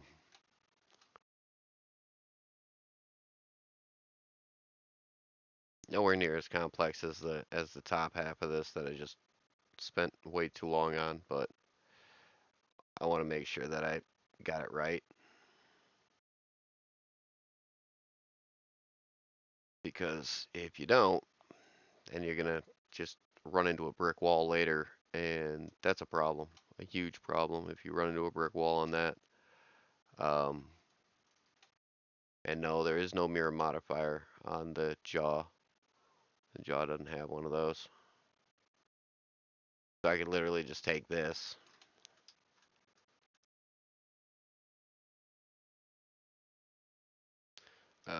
duplicate G on the Y of 1,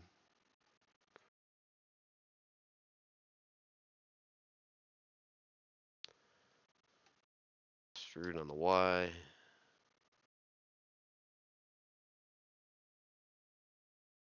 and I can literally just take this loop cut, that loop cut, and fill those.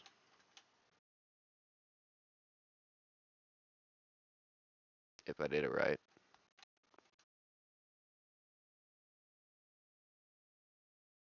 But yeah.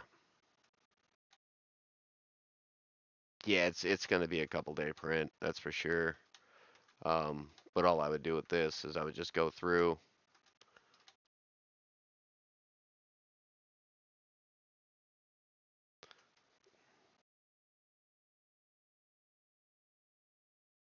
I would need to add a couple more loop cuts, honestly.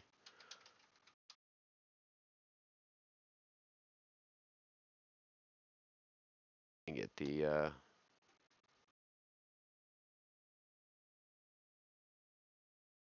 yeah, I would need to add in another loop cut here, which is fine. I can just add in a loop cut. There's a loop cut. Bring it down.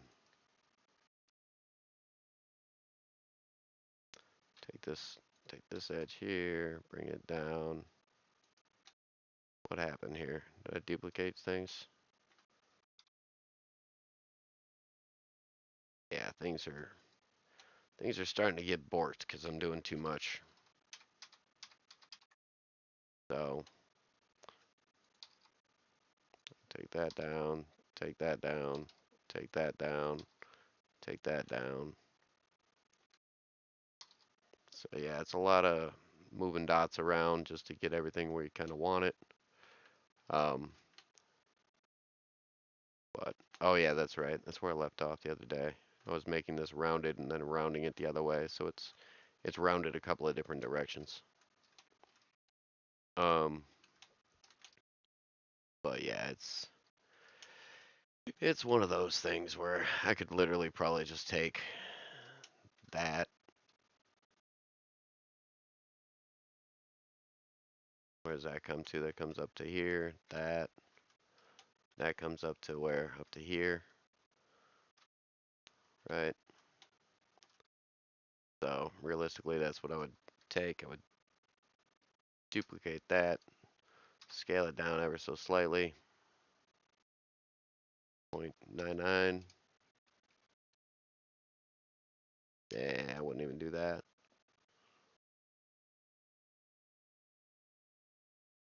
Yeah, grab the outside edge, scale on the Z,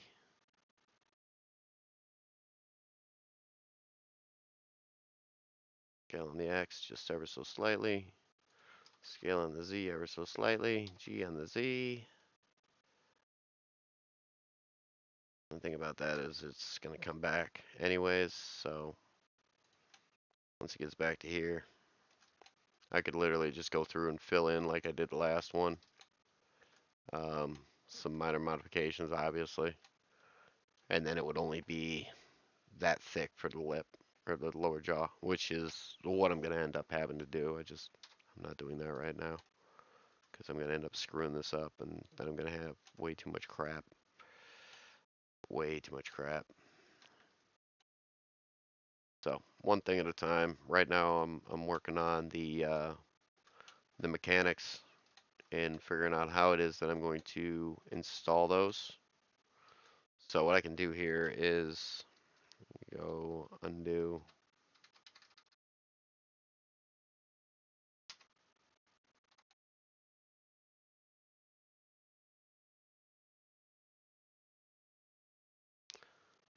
Okay. Before we go any further, I want to save this just because I know I'm at a good spot now. File save as.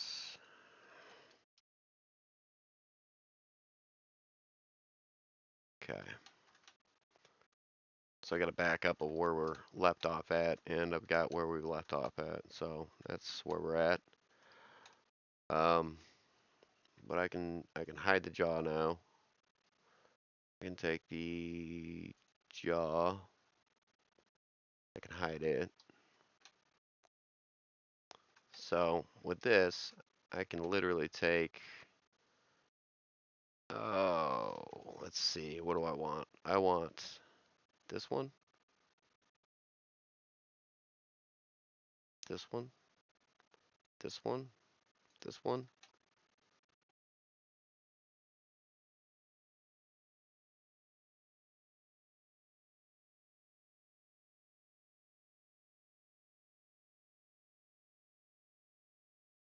See, I'm probably not going to come from this front side though. I'll probably be coming from the side over here, like we did before. So I'll take that, this one here, this one, and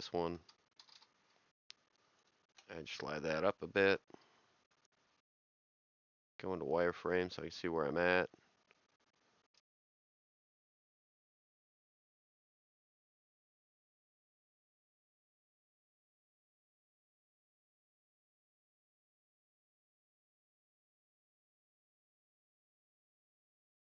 Of course, you're going to be like that.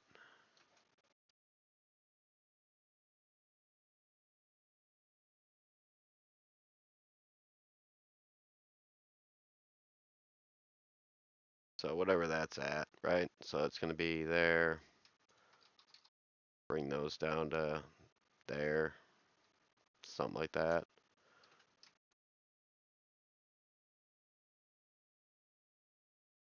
And I'll extrude that across on the X.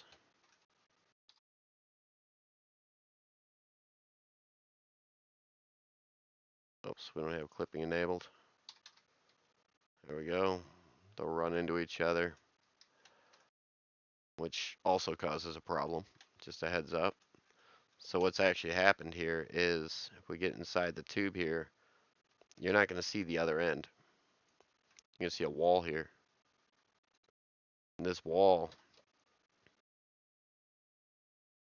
that's not there anymore.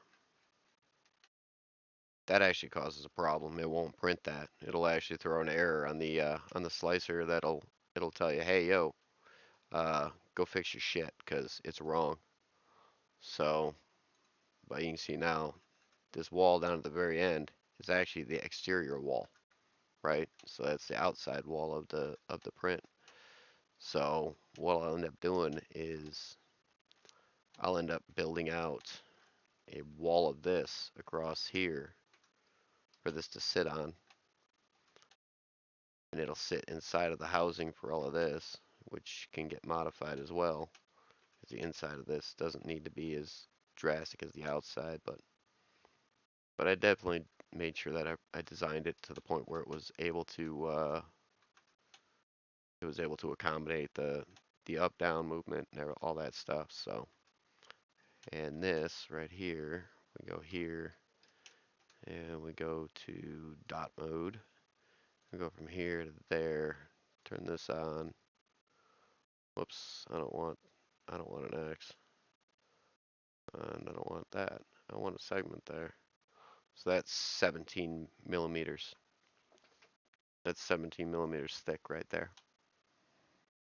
Well, it's 17 millimeters from there to there. Never mind. That's the wrong friggin' point. We'll grab this point and this point. We'll do it again. 5 millimeters. That's more better. And that's even on a slant. So, let me see what this one is. That one's 3.5. So, judging by 3.5 and 5, it's probably about 4.25 millimeters thick right there, which is fine. And this is going to be 3. Just go through and check, how thick it's going to be throughout, but it's not going to be super thick, you know. And the thinner it is, the easier it's going to be to print. As far as that goes, it's still going to be this whole thing. It's just only going to be so thick, which is going to be helpful for reducing weight. So, and that's a huge help there. The measurement tool. Um, Before I had the measurement tool, I couldn't do any of this. Um, Not in Blender. I had to use Fusion 360, and you're not doing something like this in Fusion 360. I don't care who you are. You could be a fucking rocket scientist trying to do something like this in Fusion 360. Not happening. So definitely use the right tool for the job. But that's what it's at so far. And I guess I could undo whatever I did last.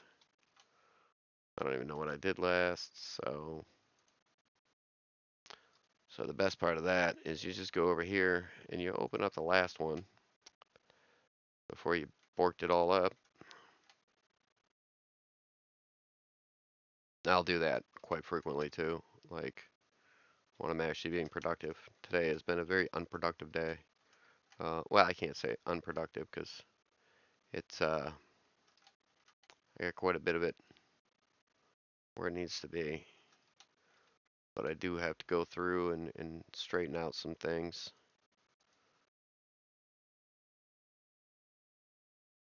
I don't know why that's grabbing. I don't know what's grabbing that.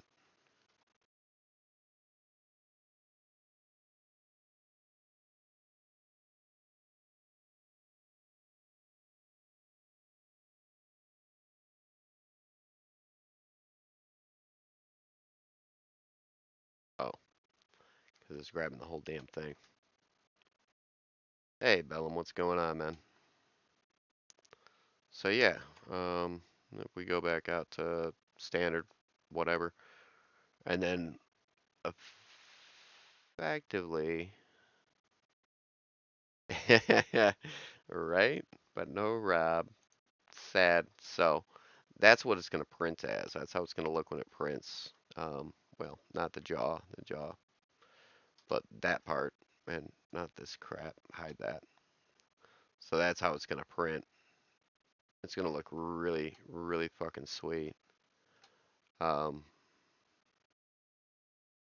and a lot of it's going to be in the painting, and hopefully I'm able to get to that. We got ads in 6 minutes, so um,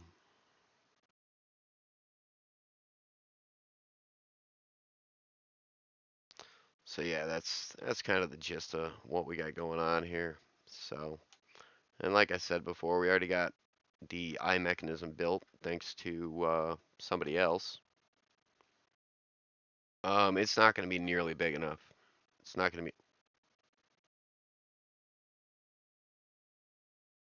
It might be very big enough to be able to use as a Halloween mask. It might very well be big enough to use as a Halloween mask. Um, let's see here. From out to out segment. It's not going to let me segment that. Okay, fine. From there to there. There. There. From there to there. Segment that. That's going to be, where's my lines at?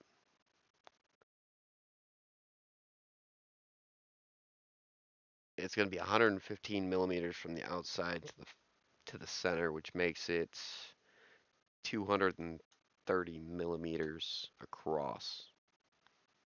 230 millimeters to inches.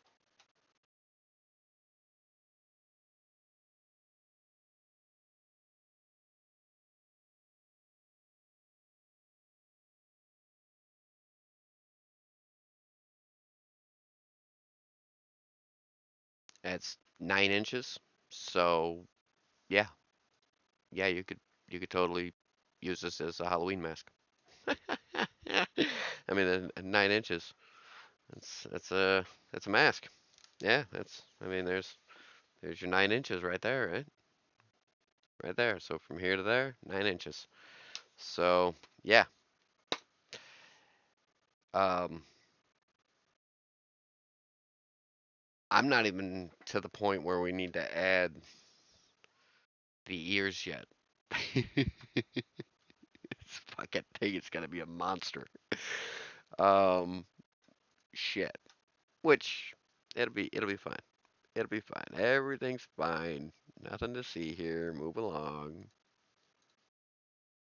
Um, yeah. So from here to here is 11. Well, from the outside edge is 11. By the time I add, or 9 rather, 9 inches. From the outside to the outside is 9 inches. By the time I add this, which is almost double, so it's gonna be, yeah, it's gonna be about 18 inches wide. I might skimp on the ears. The ears might not be as huge. They might be a little bit smaller. We're in ads. It just gives me time to check the phone and see what these people are going on about.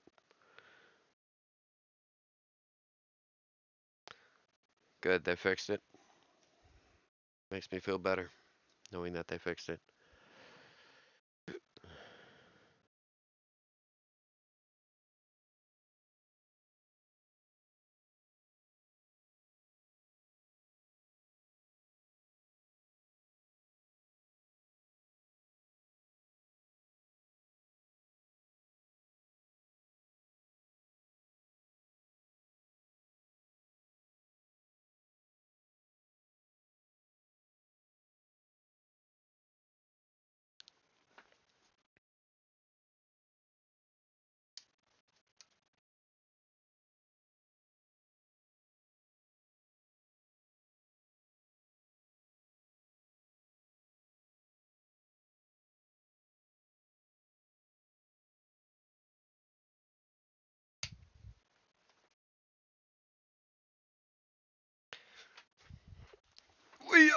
So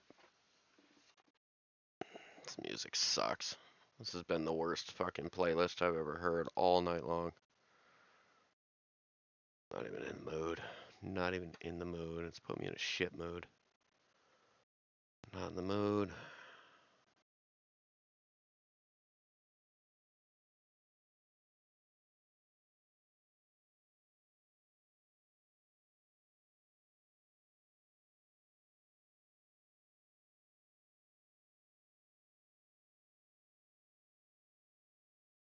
That's better. Some songs just suck.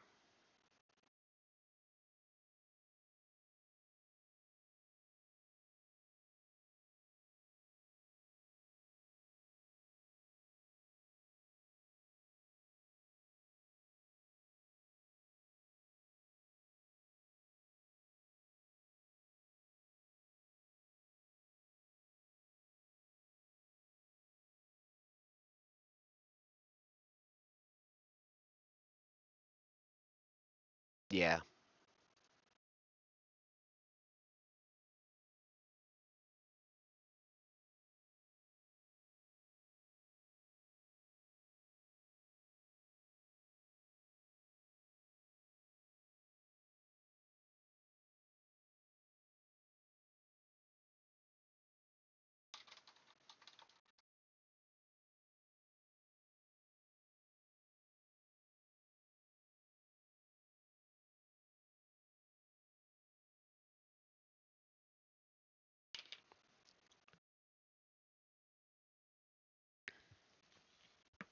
See, it never tells me when people are back.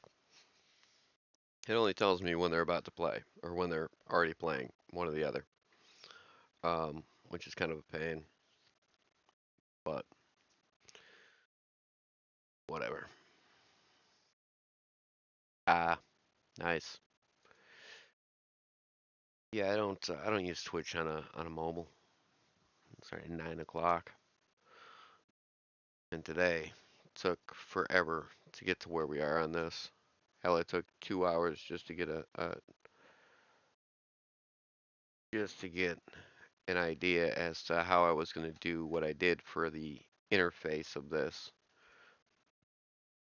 Just to get this interface to whereas it was this one here.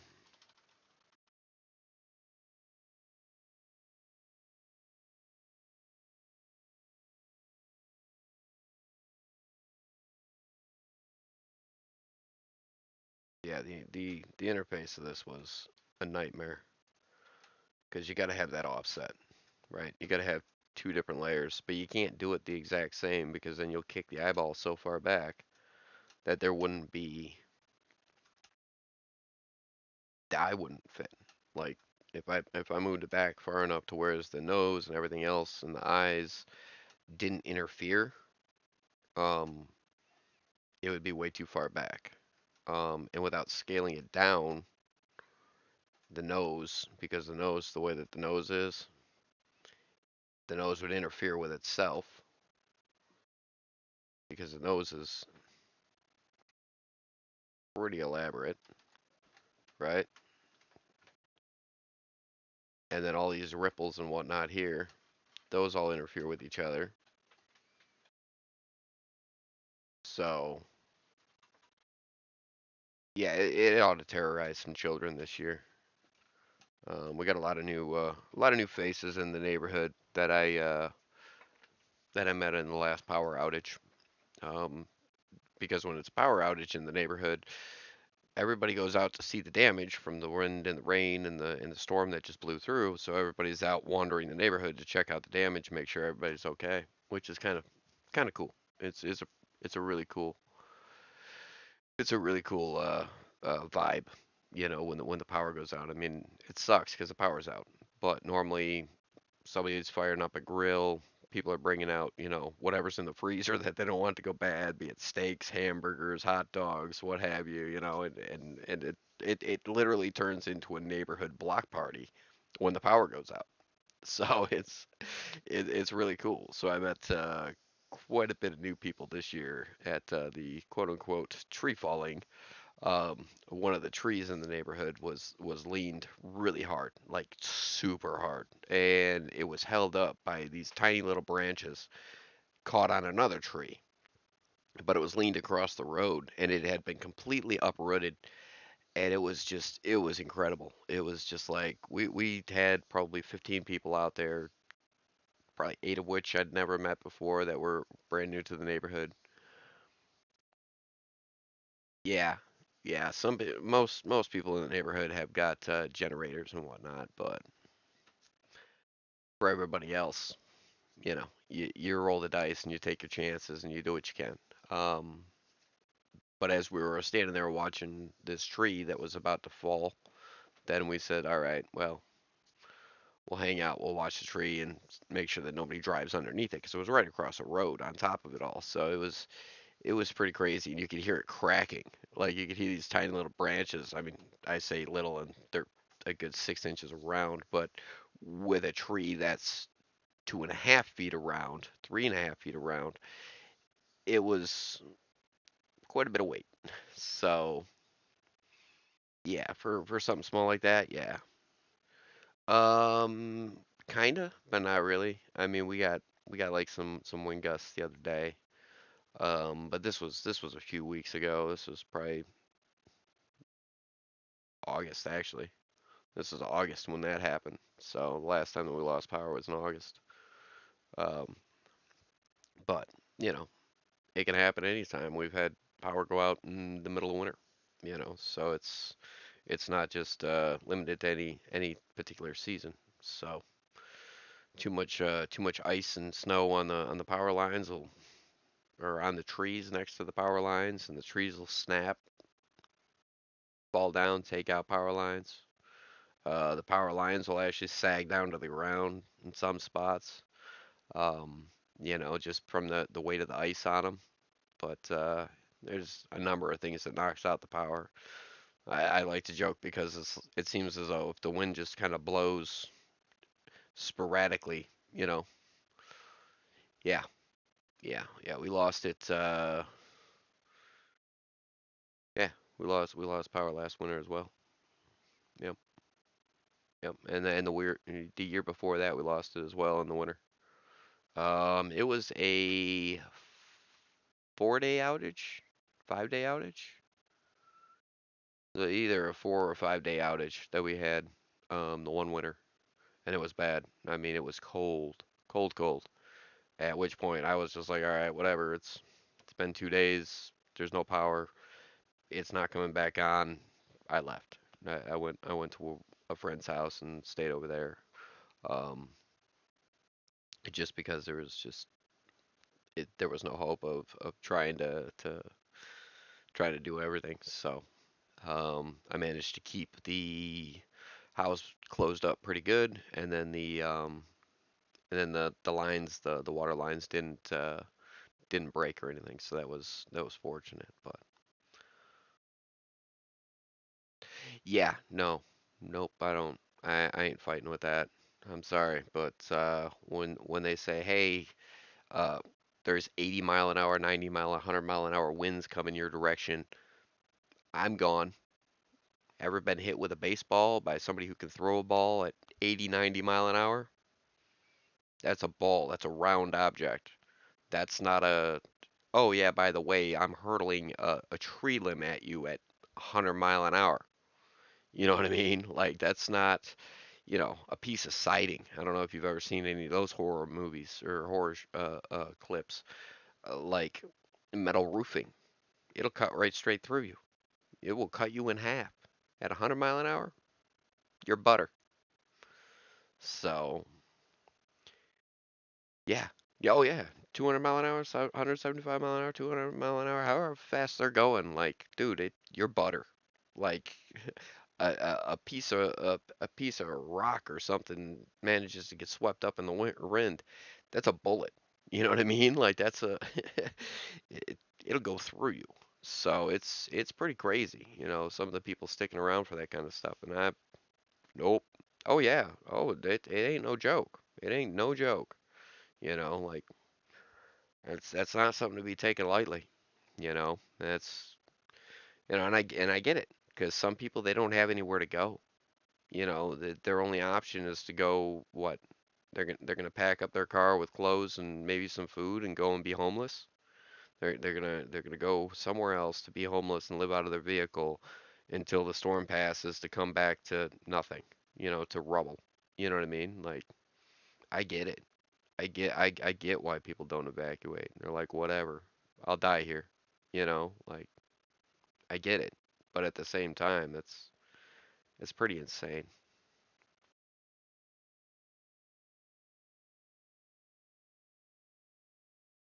Yeah, yeah, yeah.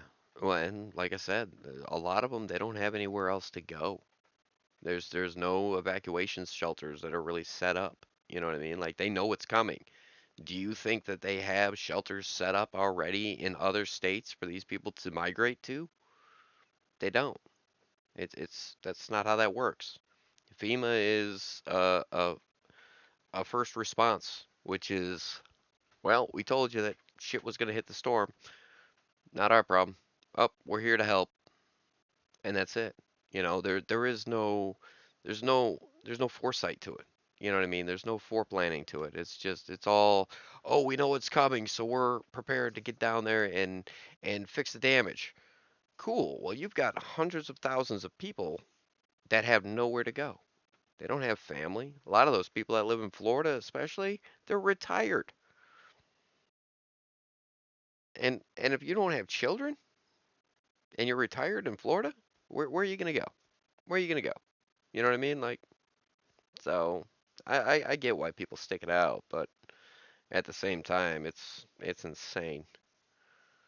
And realistically, even if you did go somewhere else, this last storm went all the way up through where?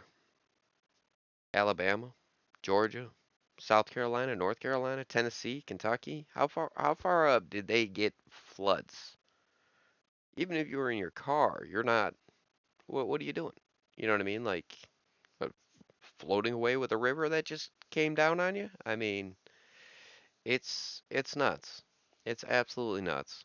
And I feel really bad that they don't have better planning for it.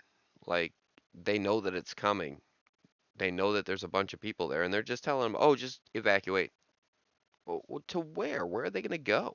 You know what I mean? Like you got to go to family, you got to have money for a hotel, you got to have money for, renting a house even. An Airbnb, there's lots of options that all cost a lot of money. Like, if it's gonna be a week or 2 weeks before you're able to get back to your house, I can't afford to stay in a hotel for 2 weeks. Are you kidding me? Like that's absurd. So, but I don't know. Hopefully round two isn't as bad as the first one. That first one hit hard. That hit a lot of people and it hit a lot of people hard. So everybody down there, just stay safe. Do what you can to get out. I know there's not a whole lot of help out there to keep it um, available for people to just evacuate. Like I mean, shit, just setting up a temporary refugee camp would be better than nothing. Just somewhere where somebody can have a roof over the head, even if it is just uh, medic tents or whatever. But something, you know. But, yeah, a lot of people died in that last one, and it ain't no joke. You don't mess around with that shit. But I get it. I get it. Because when a tornado comes through here, guess what? Straight down to the bunker. You know, I'll come out and see the damage after it's passed over.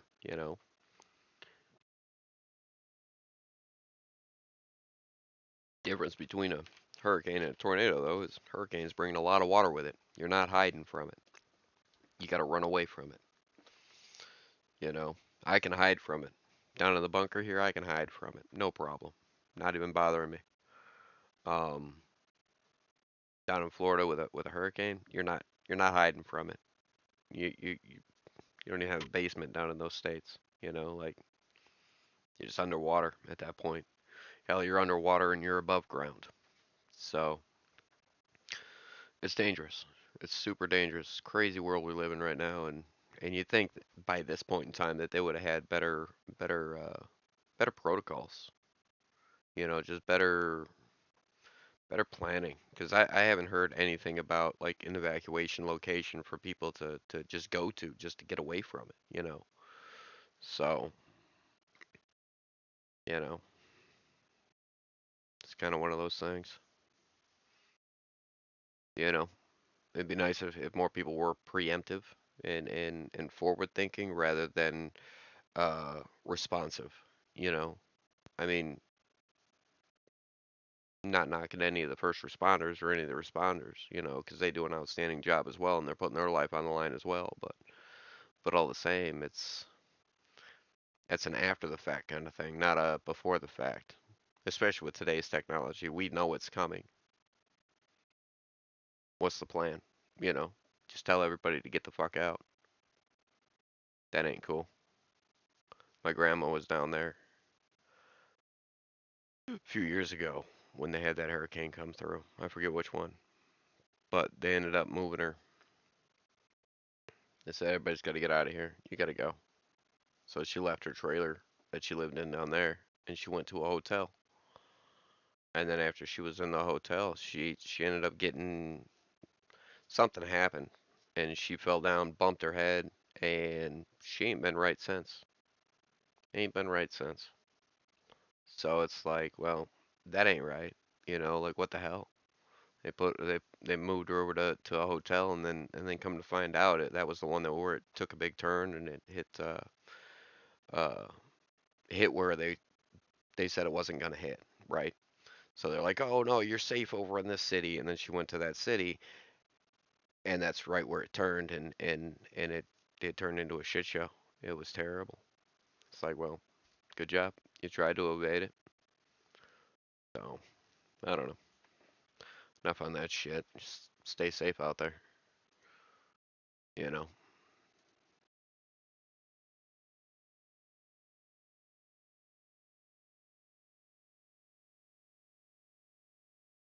We gotta try this one though. Let's see what this does. Drop that one down quite a bit.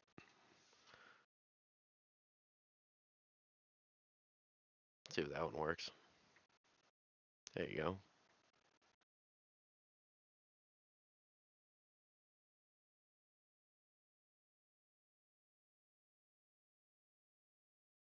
See, I don't know if that plays through. I don't know if that plays through uh, Firefox or not. I think that plays through Firefox. It is a web browser or a browser extension. And honestly, I don't think I have a cooldown on that either.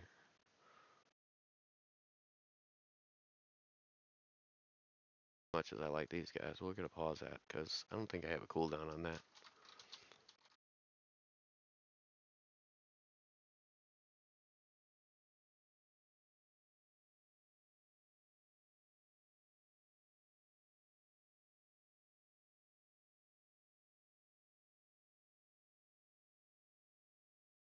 Nice.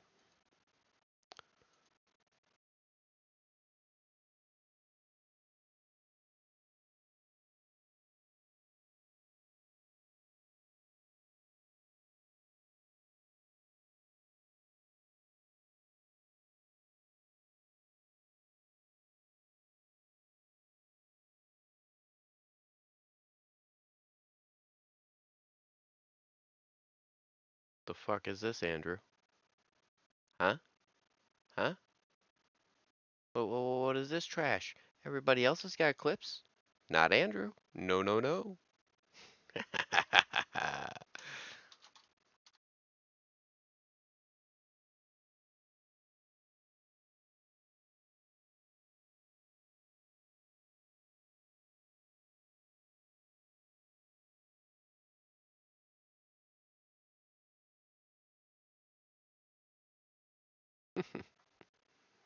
Yeah, all the streamers that roll through. I don't know if Bellum streams. Bellum, you stream? Bellum streams.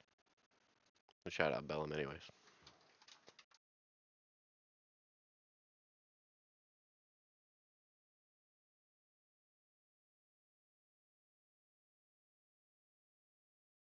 I don't know. I'm just clowning around at this point. I don't even give a shit.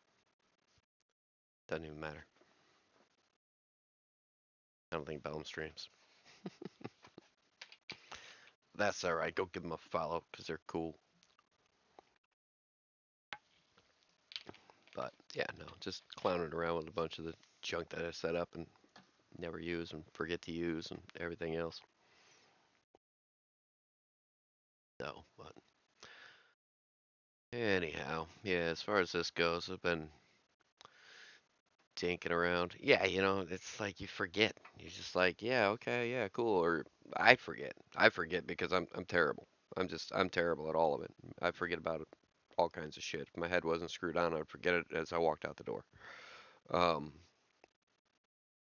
so it's kind of like you mean to and you intend to, and then you just forget. So I'm I'm notorious for that shit. So I do apologize if I ever missed like a shout out or whatever. Um, so that's that. Um, I think we're gonna stick a pin in this for the day. Now that I got a pretty good idea as to how I'm gonna do this, I'm gonna have to go back through and push and pull and modify a lot of this interface of the mask, because as you can see, there is two faces. So I'm gonna have to go through and push and pull and make this so it's not 10 millimeters in some spots like it is right here, like 15 millimeters right here between those two, and it doesn't need to be that big. So I'm gonna have to pull all these down and get everything kind of a little bit more symmetrical around it. Like this over here, this is going to need to get pulled out so it's not, because it'll fill all this whole gap right here, it'll fill all of it. And I really don't want it to be that thick. So this is going to have to, this is all going to have to get pulled down.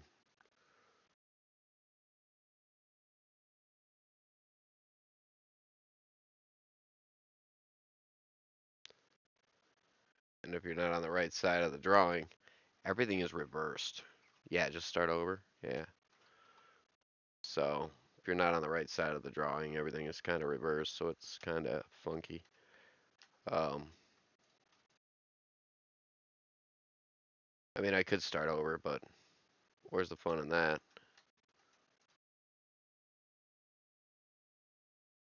I only want it to be, so much. I don't want it to be,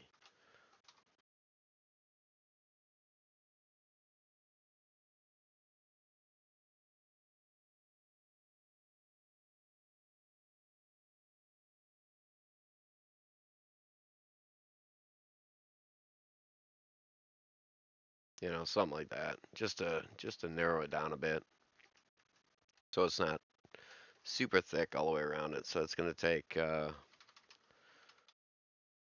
while to do all that,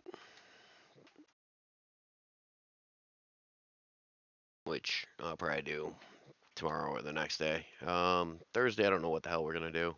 I was hoping that being able to draw on stream would be a lot easier. It's not. It's so much easier to just sit there and make my mistakes and just be a doofus offline with drawing. Um, I do have the ESP32 lined up, which is good. Let's see if we can't just switch back over to the workbench right quick. And I got this cam too, so I can sit over here, even though the workbench is way the fuck over here. Oh, it's way over there. Um, but we can turn that one off, I guess. I don't know which one that is. It's pool cam, cool. So yeah, we got all this. So this is all set up for this stuff. Um, so everything's set up on the Arduino board, which is this board here. I do need to get it converted over to the ESP32. I don't know if you can see any of that, but yeah, ESP32. It's on a breakout board, so I can power it with the barrel jack. I just the whole purpose of this wire was for this. Um, so I'll be able to power that with a barrel jack. I shouldn't need to hook in these because this is actually going to be a web server. So, well, of a sort. So with it being connected to the interwebs, we'll be able to connect it to Twitch chat, and then you'll be able to control this mechanism. Be able to control this mechanism via chat. I got a lot of research to do with this. After doing some research, I stand corrected. This is actually extremely good for using with servos, just because the PWM on this is extremely sensitive, so you can really fine tune it and dial it in. So that's really cool to find out about that. I wasn't certain how well that was going to work. I was thinking I'd have to use this as a web server and then have this connected to this, so then that would do the work and this would send the commands. But come to find out, this is actually a 2-core processor on board. It's actually a pretty badass little chip. So for 15 bucks, I think I got 3 of these.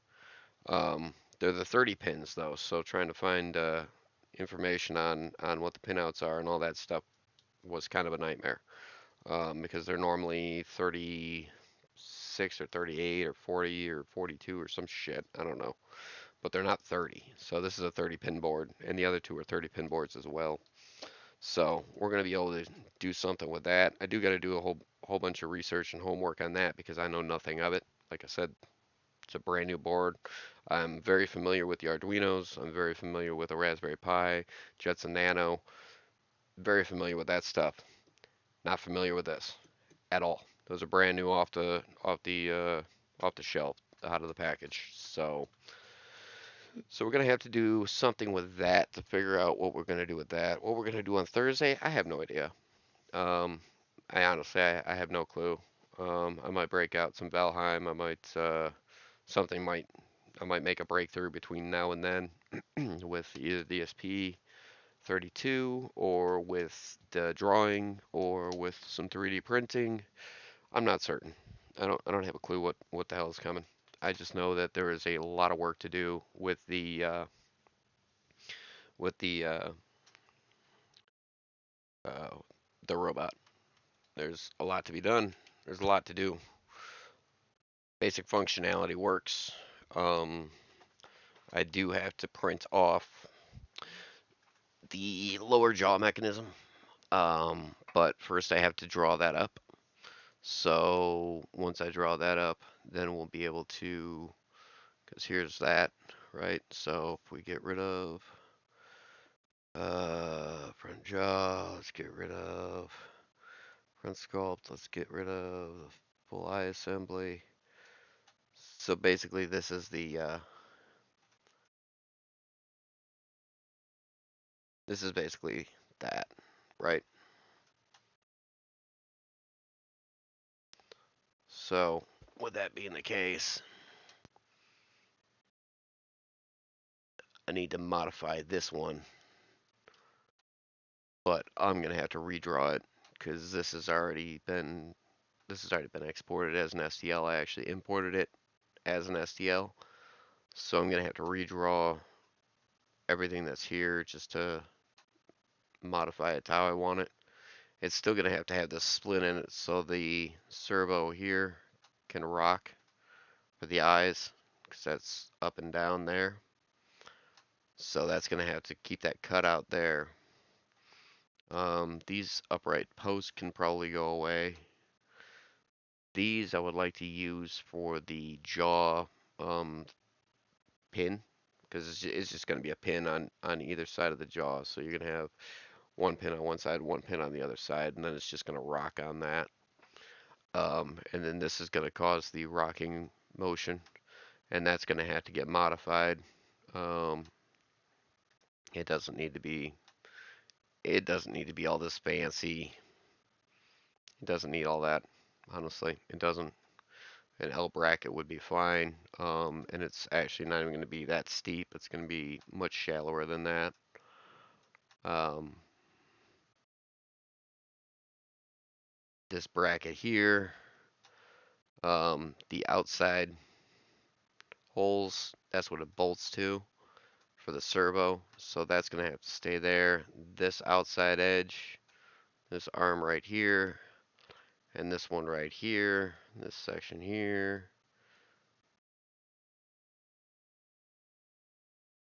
That whole section can get removed. This stuff's going to get removed. And then this is going to have to get modified. So then this is going to have to get pushed forward.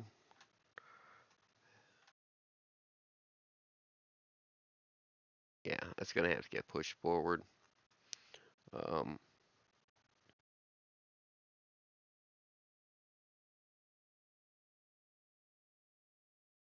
so that'll get pushed forward to whereas it's, or it'll be built in. And I'm thinking this section here is just going to be built into the mouth here. This whole section will just get put right there, and then it'll just pin through, and then it'll get duplicated on this one as well. So it's got somewhere to drill into. Um, and realistically, I might notch this out so I can thread that in through the inside. I think that's how I'll do it. I'll knock that out from the inside. The only downside about having everything turned on all at the same time, you can't see anything. Um, so yeah. And then I want to have this to where as it sandwiches.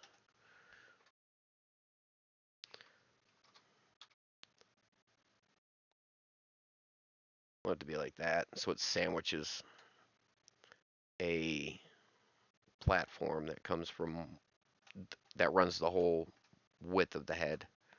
Um, so then I can just run a bolt up through the bottom here, bada boom. This bracket, like I said, this is going to be part of the face and the mouth. It's not going to be a part of this bracket. The only thing this bracket's going to do is just sandwich a layer here.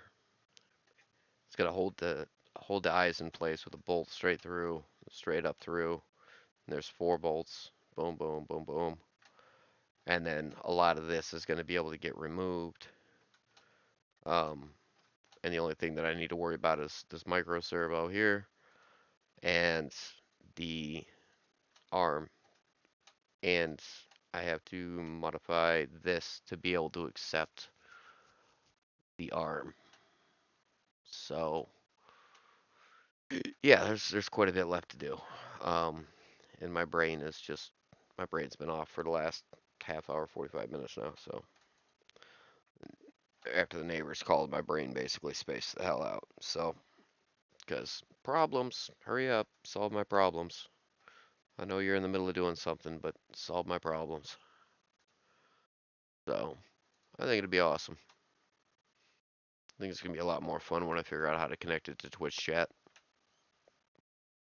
That's going to be a lot more fun.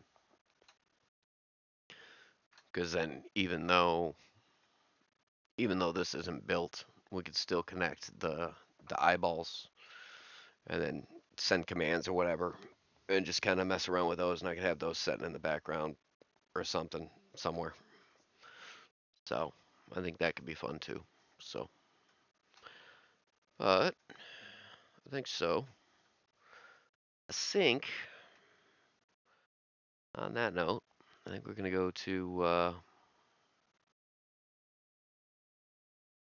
we're gonna go over here and take a look at what's going on.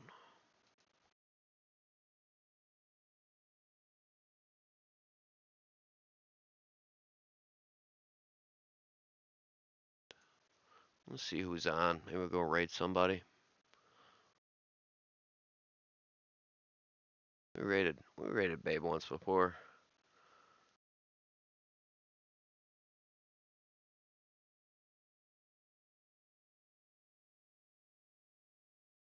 Wall is on.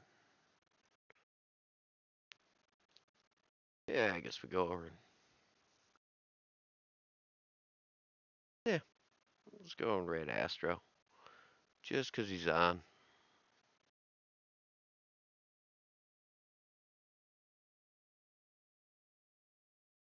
Let's go do that.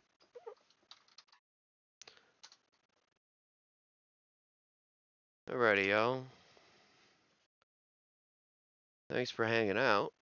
We'll try to catch up with you guys here pretty quick. Like I said, Thursday I'll be back around.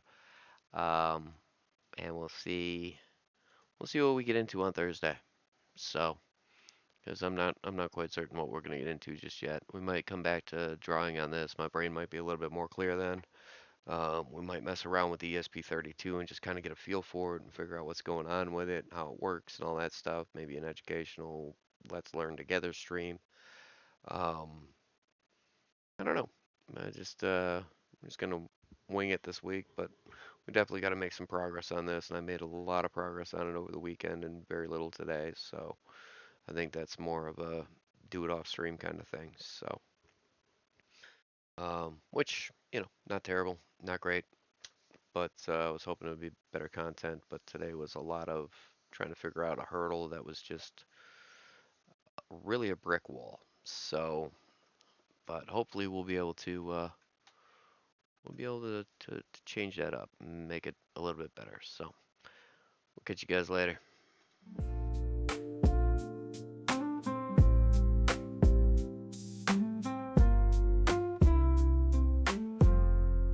My name's Jalopy Jones.